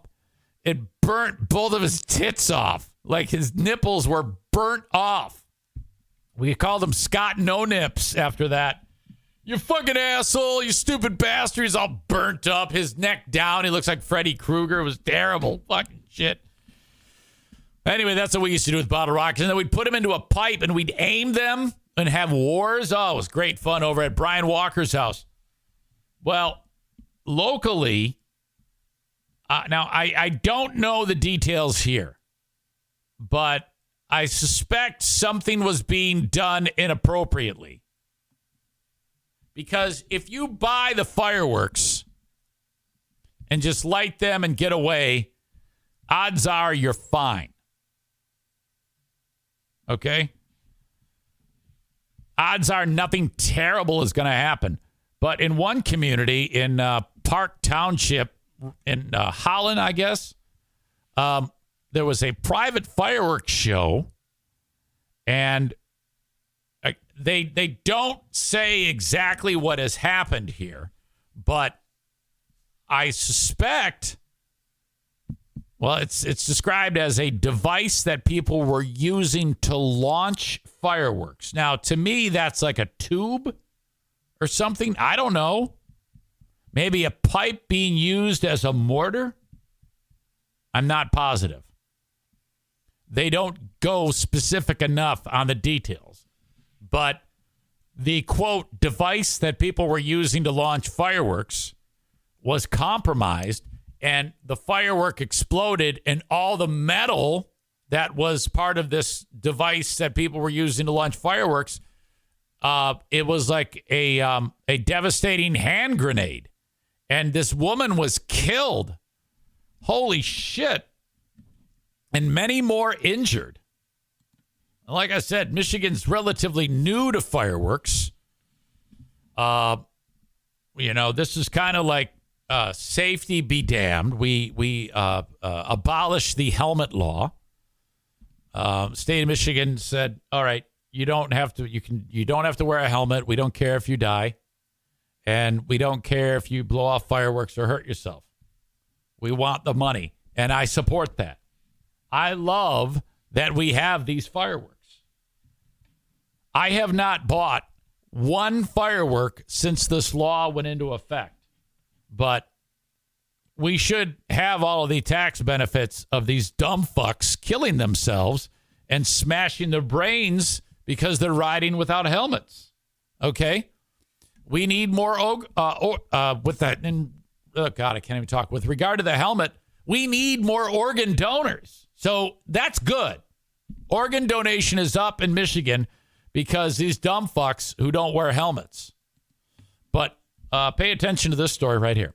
We have learned more about an explosion during a private fireworks display that killed one person and injured 9 others in Park Township. Deputies released the name of the woman that died and shared what may have led to Monday's explosion. News 8's Demetrius Sanders joins us in studio with more details. Demetrius. Well, Brian, it's still early in the investigation, but the Ottawa County Sheriff's Office says they don't believe that the explosion was intentional. Investigators now looking at exactly how an Independence Day celebration turned into tragedy.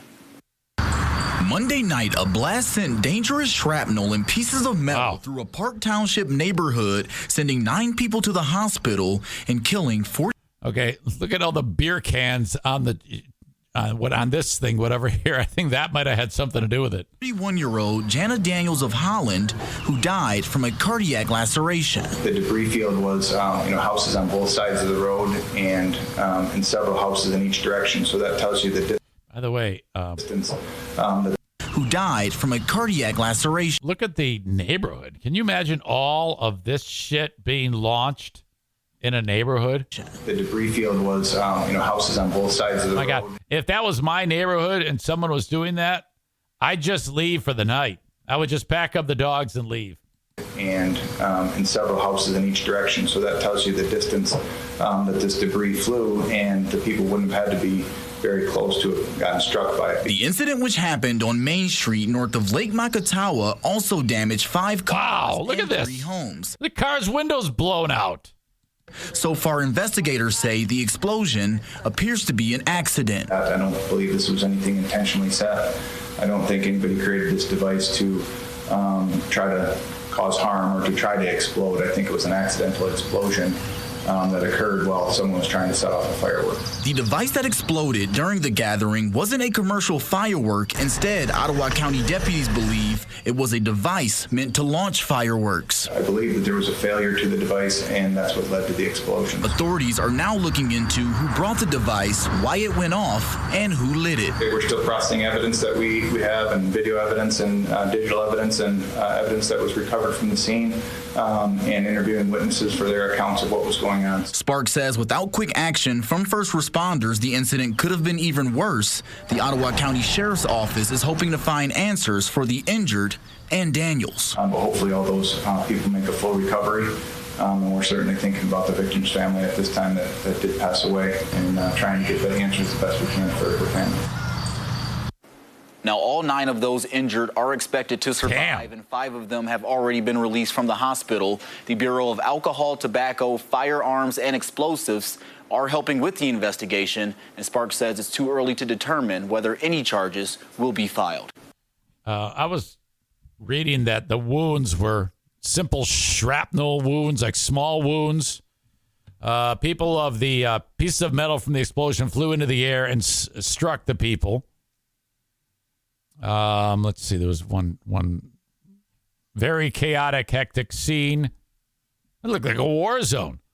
At least 3 homes and 5 vehicles damaged. Various pieces of shrapnel as small as a pea and as large as your fist went flying from the explosion. Several houses worth of debris field. Holy fuck. These pieces of debris went into homes. It was so powerful, it went through walls, it went through windows. The people wouldn't have had to be very close to have gotten struck by it because it was such a large debris field. What the fuck? In my opinion, I would think that there would be charges coming after that. Some type of negligence. My God. Gonzalez, 1969, says more snakes and sparklers. Not worse for the one lady, Chris says. Yes, that's true.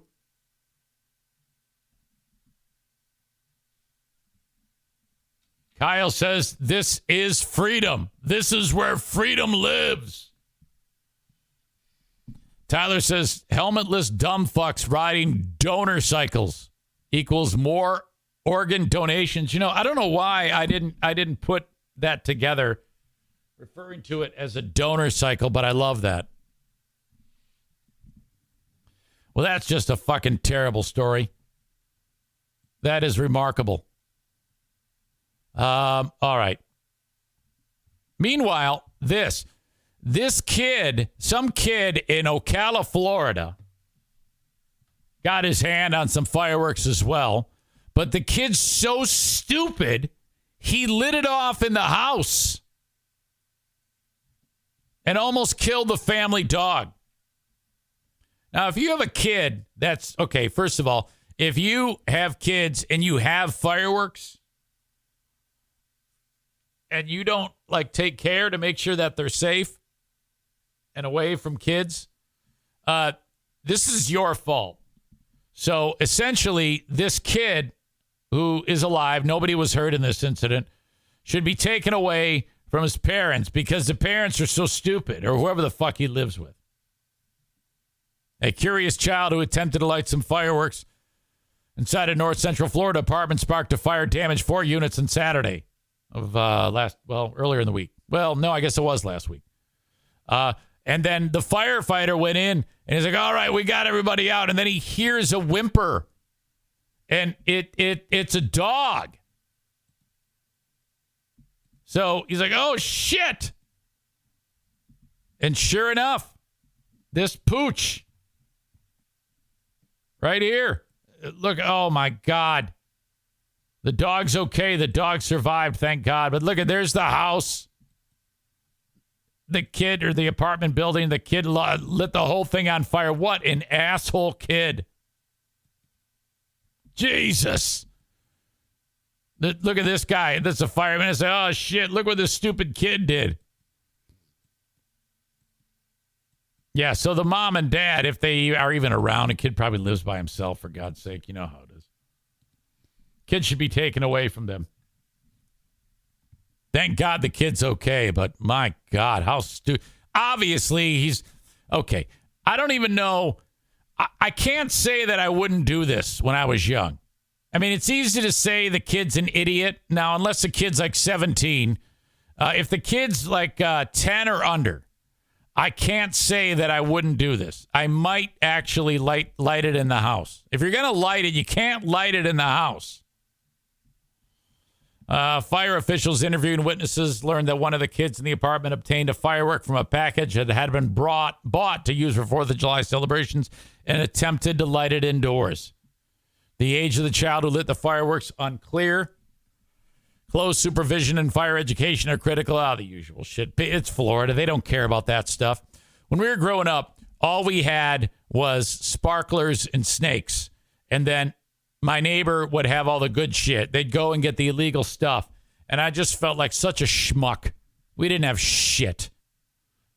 And now here we are. You can just go to the store and get whatever the hell you want. It's incredible. That story from Wood TV reminded me, while we were gone, while I was on break, Wood TV was the TV station where the news director and the assistant news director, the news director said it to the assistant news director, hey, there's too much gay shit on TV. Put out a memo to the newsroom to no more gay shit. So she did, and then somebody took the memo and turned it into like a watchdog group. It's called thedesk.net, and thedesk.net published a story about this, and then all the shit hit the fan, and then Nexstar, the parent company, they like visited Grand Rapids, and then they wanted to get to the bottom of it, and then they also said that not only is someone in trouble for the memo, but whoever released the memo, that's a problem too. Well, heads have rolled. The news director and and I think the assistant news director, both were fired. Let's see. Yeah. Stanton Tang and Amy Fox, they are fired. And then I noticed that 2 other people were fired. And I was like, what? Luke Steer and Madeline Odell. I think it's Odell. It's O-D-L-E, Odell or Odell. I'm not sure. Now I know I know Nuke. I know Luke. And I was like, what? So they were fired. Initially, the word came down that they were the ones who took the memo and told thedesk.net. But that is not true. This is very strange. They spoke on social media, these two, that the integrity of the newsroom is still sound and still good despite all of the nonsense swirling around them. They spoke out in support of the newsroom. They didn't say anything. They didn't do anything. You know, there was all that drama that was swirling around about these two idiots and their stupid memo. And they were like, hey, don't blame the newsroom. The newsroom is our integrity is good. They posted something like that. Well, then they get fucking fired. Producers Madeline Odell and Luke Steer publicly criticized the message on Twitter on June 15th, saying it did not represent the beliefs of the entirety of the newsroom. Oh, I see. That's different. So there you go. That's what they said. They said the beliefs of the memo do not reflect on the newsroom. Steer announced via Twitter that both he and Odell were fired and looking for new opportunities. I talked to Luke myself and I said, did you release that memo? He said, no, I did not do that. But initially the story said that they were the ones who released it, but they did not do that. Luke writes, after 20 years combined in one of the best newsrooms in America, we are waking up reading the news instead of writing it. We are heartbroken to not be with our team today, continuing the incredible legacy we have fought so hard for. That the two anticipate unexpected career changes due to a non-compete clause currently in effect. So these two cannot work for a year. In Michigan, a lot of times you see these. You have these stupid fucking non-competes. I've had different ones over the years. I had a 30-day one from Free Beer and Hot Wings, which is ridiculously short. But he has a 1-year non-compete. So they're looking for work in other avenues to be able to make ends meet until they can go work in the TV industry again, which is just so fucking ridiculous.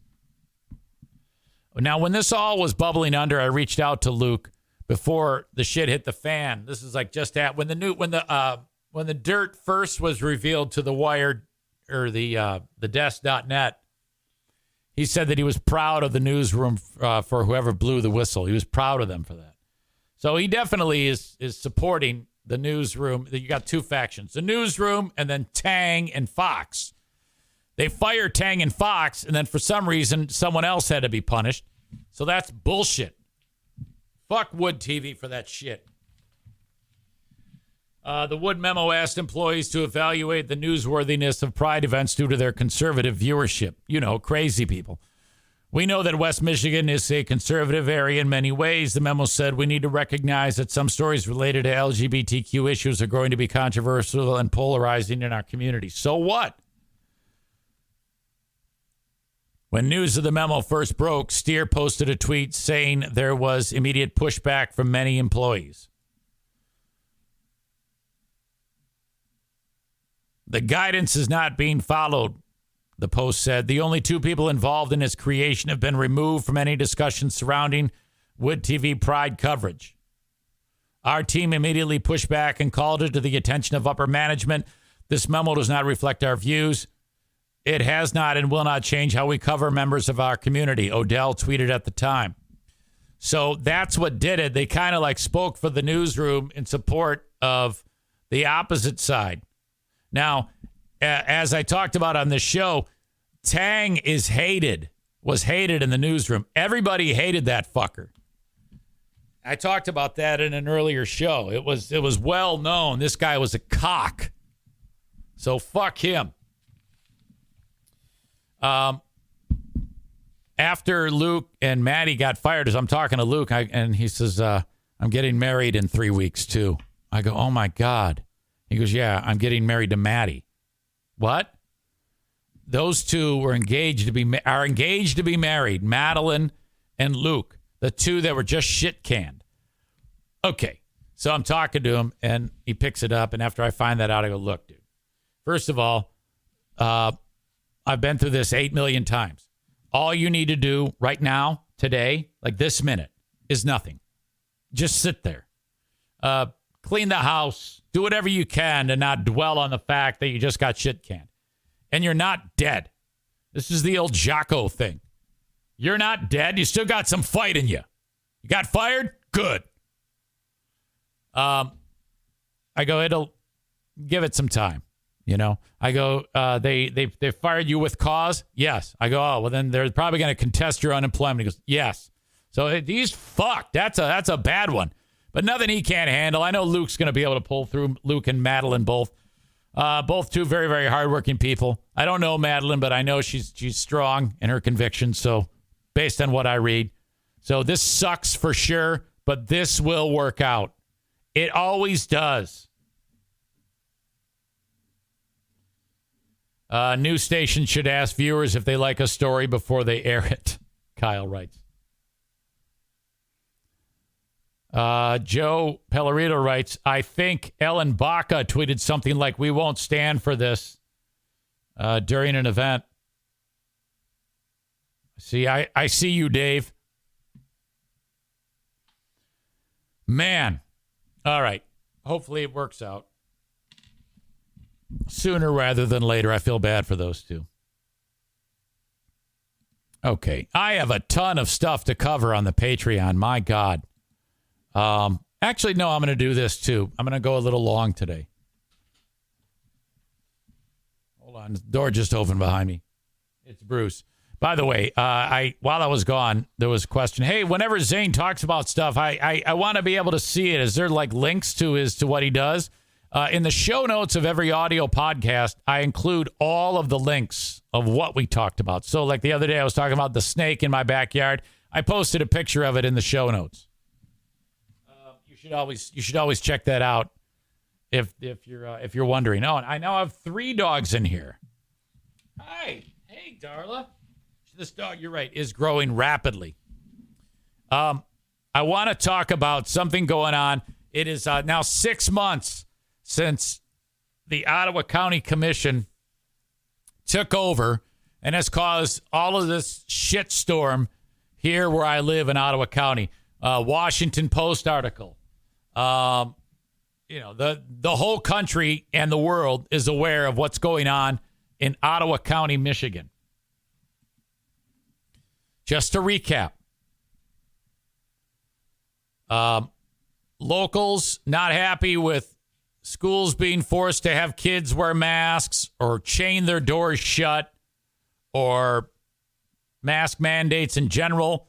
They get organized before the most recent election and are able to get organized enough where they win several seats on the county commission. They're like a controlling entity here where I live. Now, this is supposed to be just boring shit. County government, basically your job is supposed to be figure out how to spend the money that is being given to you by... Hold on a second. Come on. I'm trying to discuss Ottawa County. Hold on a second. Come on in. Can you help me? You're on camera. Yeah, maybe if I just got to finish this up, so if she could run along, that would be awesome. She's very heavy, isn't she? She's very big. She's a big girl. Okay, I'll see you around. Okay. Okay, see ya. Queen of the Forest. County government is supposed to be like, all right, we got this money. We got to allocate it somehow. Figure out what to do with the money that's given to them by the state. But what has happened here is they've taken county government and made it this wasteland of far-right, wacko conservatism, more so than just normal Republicans. Far-right, fringe, extremist, oath keepers, fucking storm the Capitol shit. So the commissioners that are supported by Ottawa Impact are in power. They immediately brought in John Gibbs to be the county administrator and fired the other administrator. They are still paying the old administrator $200,000 plus John Gibbs' salary of $200,000. They hired the legal firm and are paying them a ton of money to represent them. This is the same legal firm that represented all the fucking idiots who kept their businesses open during the pandemic when they weren't supposed to. Coleman Legal Group, they're fucking idiots. And then, they then take the slogan of the county, which was where you belong, and changed it to let freedom ring. As soon as you hear words like freedom, liberty, patriots, it's crazy. All that shit. And then they had the Office of Diversity, Equity, and Inclusion. They wiped out that office. They then voted on a resolution to make the county a constitutional county, which is largely ceremonial, doesn't really do anything. But this is one of these types of movements where they're like, the sheriff is in charge. And we do not have to enforce laws that the state of Michigan puts upon us. But that's not true. They do. Well, this has all been shit. And so now it's time for recalls. 6 months. You cannot file a recall until 6 months. And that happened just the other day. So this one lady who was part of Ottawa Impact is they're trying to get a recall on her. Her name is it Lucy? The fuck is her name? Yes, Lucy Ebel. And the reason why this came up, the guy who filed it is a guy named Larry Jackson. And it was because of a vote that Ebel did to sway the 6-5 vote. See, they had, with 11 commissioners, they tried to fire the health officer, Adeline Hambley. She's in charge of the health department. And they wanted to fire her because of, mask mandates, shit like that. So the first thing they try to do is fire her. Well, they can't. She filed a restraining order and won. And now that's in limbo. You can't just fire somebody for no good reason. Well, then the Ottawa County tried to make a revision of how she was hired, like work backwards and change it so that they could fire her. So at a vote to revise the December 2022 resolution that appointed her, the 6-5 vote meant that they could then attempt to try to fire her. And that still hasn't worked. But that 6-5 vote, that is what motivated Larry Jackson to that vote into trying to get Lucy Ebel recalled. Just that one vote. Basically you have to say that, hey, I don't think that was a fair vote, or for whatever reason, and because this whole thing stinks to high heaven about the getting rid of Adeline Hambley. So this vote is an attempt to take her out of that position. So we feel that warrants a recall. So now all these Ottawa Impact people are in fact fucking psychopaths. But so you can't just go and say, well, we want them gone because they're psychopaths. You actually have to have a reason. This is the reason, that vote right there. So this Larry Jackson files that, and then the next thing you do is the area where Ebel is a commissioner, you have to get signatures, a certain percentage of number of people. There's a lot of fine points in there that are boring, but basically now it opens the door. Once that petition is filed, or that once you file that you want that a recall effort is underway, then people go and they go knock on doors. Will you sign our petition? Once that happens, there's a couple other things that have to take place. It's a lot of work. Then you have a potential recall election. Wow. But with that background in your brain, what the Ottawa Impact people are doing, they are suggesting that it's racism, that we're trying to get her out of her position because we're racist and we don't like Latinos. Now, everybody knows that Ottawa Impact, that whole group, represents everything terrible in the world, including racism, for God's sake. I mean, come on now. Inequality is their fucking main forte. Give me a fucking break. And the people on the left are all about equality. So this whole thing is topsy-turvy. Audio check. Video check. Here you go.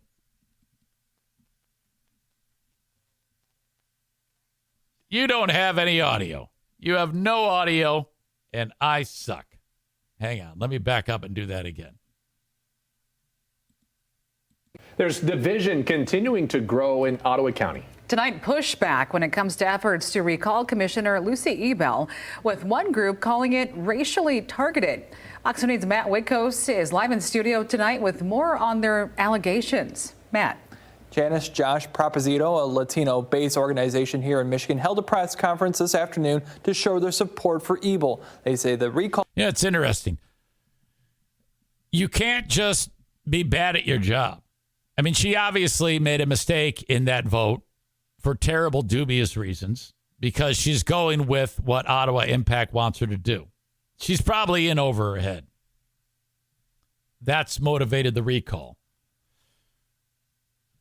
It can't just be that. It must be racism. That's the leap that these people are making. Went to the only commissioner who's Latino. Ebell was at today's press conference and is thanking her supporters and leaning on her faith to get her through this time. Jesus is Lord over Ottawa County. Okay.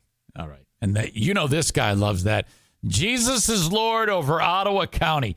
You should be recalled for that statement alone. Ottawa County Commissioner Lucy Ebell asking her 50 supporters present at Wednesday's press conference to repeat her declarations. That is a good question, though. If she voted the way she voted on that, how come did no one else file a recall? I mean, it actually does stand to reason. This probably wouldn't look nearly as racist if all of the other people who were who voted on, in that 6-5 vote, if they were being recalled too. So I admit that does look a little weird. I don't know, though. Maybe it's because she seems to be the least likely to be able to be recalled. Maybe the vote was so close that this gives non-Ottawa Impact people an opportunity to get the signatures that they need, because like for the other ones, it might have been a real slaughter. Like Joe Moss, he might have won by so many votes that there's no way we're going to be able to get the signatures needed to start a recall. I speak live. But it's not racism. I'll tell you that right now. To Ottawa County. I speak live to Ottawa County. Ebell held a press conference alongside Proposito, a group that helps support the Hispanic community through education and other activities to thrive in America. The gathering These people hate Latinos. Come on. Comes 2 days after a constituent in her district filed paperwork to recall her. I have a deep respect for freedom and the American dream. I'm disappointed that this group of individuals have decided to start the recall process against me. Larry Jackson from Park Township is a man who started the push to get Ebell out of her seat.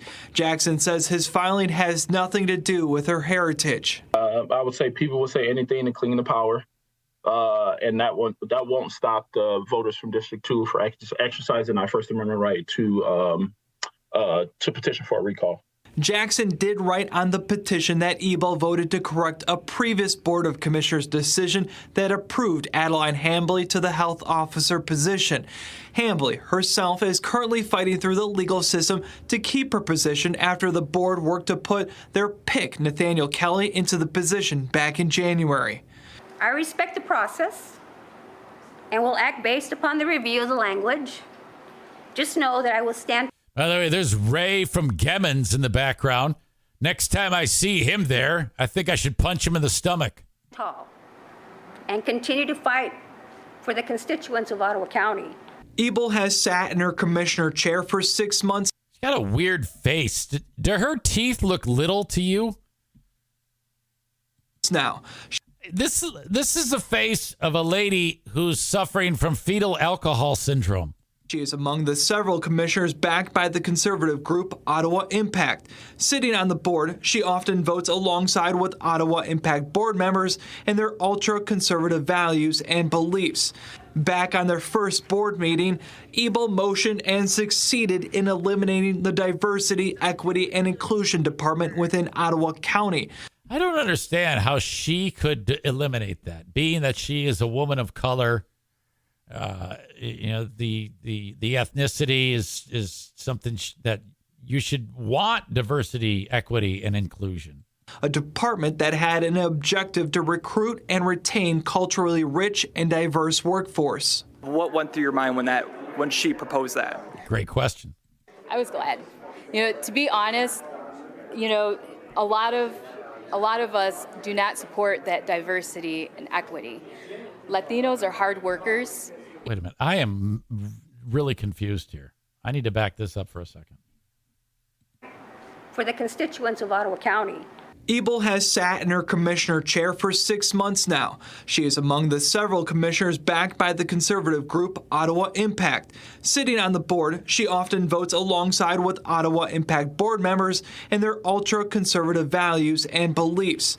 Back on their first board meeting, Ebel motioned and succeeded in eliminating the Diversity, Equity, and Inclusion Department within Ottawa County.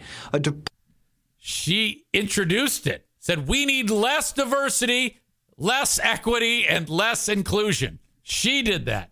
Department that had an objective to recruit and retain culturally rich and diverse workforce. I'm so confused here. What went through your mind when she proposed that? And then this lady, what went through your mind when Lucy said no to diversity, equity, and inclusion?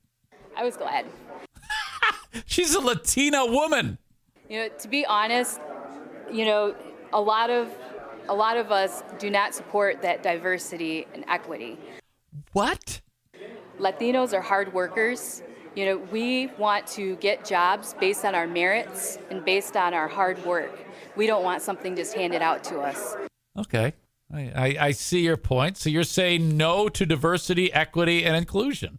You feel that it should not be as equitable. That's the dumbest thing I've ever heard in my life. I did ask Ebel to comment following today's press conference, but she declined. On July 17th, an election commission has scheduled a hearing to hear more about this recall petition. In studio, I'm Matt Whitkos, Fox 17 News. Nice job, Fox 17. I was going to play the Wood TV story, but it was like a 1-minute story. I need more info. I'm glad that they sent Whitkos over there to get a little Q&A. Cole suggests that woman saying, to be honest, I'm all for it. Cole adds, I'm guessing she was thinking of food. Linda says she's the dumbest woman alive.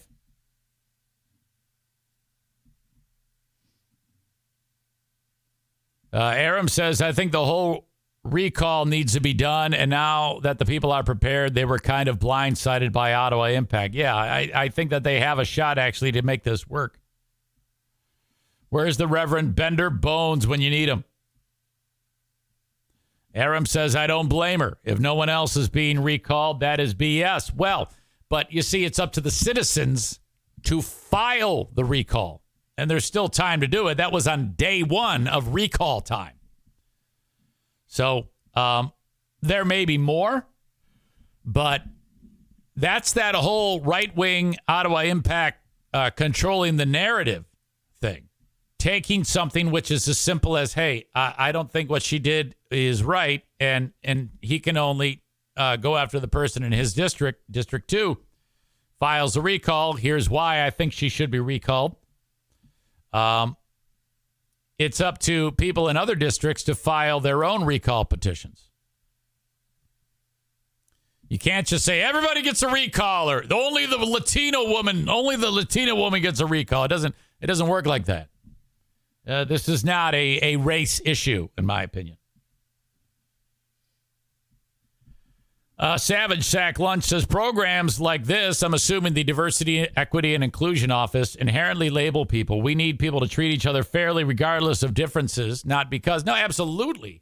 The point of the office is to help make Ottawa County attractive to more institutions, businesses, groups, conventions. The business of running the county, you want to be as welcoming as possible. And when you wipe that out, you're limiting opportunities. That's why those offices exist in the first place. And it just makes people feel good, knowing that they're in a welcoming space. If you have it, you bring it on for that reason. I'm guessing it's very rare, probably the only case where someone has installed an equity and diversity, equity, and inclusion office and then said, nah, no more. We want less diversity, less equity, and less inclusion. Adnan says these people are going backwards. It's exactly right, and it will continue to be that way until something is done about it. All right. Thank you again to Berlin Raceway. Now, you need to know that there's no racing this weekend. You got the fair. Now, the fair is awesome. That is awesome for people watching. So the fair is going on this weekend, no racing. But next weekend, 2 nights of racing. The super modifieds are back. That would be the 14th and 15th of July. Friday the 14th, Saturday the 15th. I will be there on Saturday the 15th, okay? You're going to hang out with me. So I want as many of you as possible to buy tickets.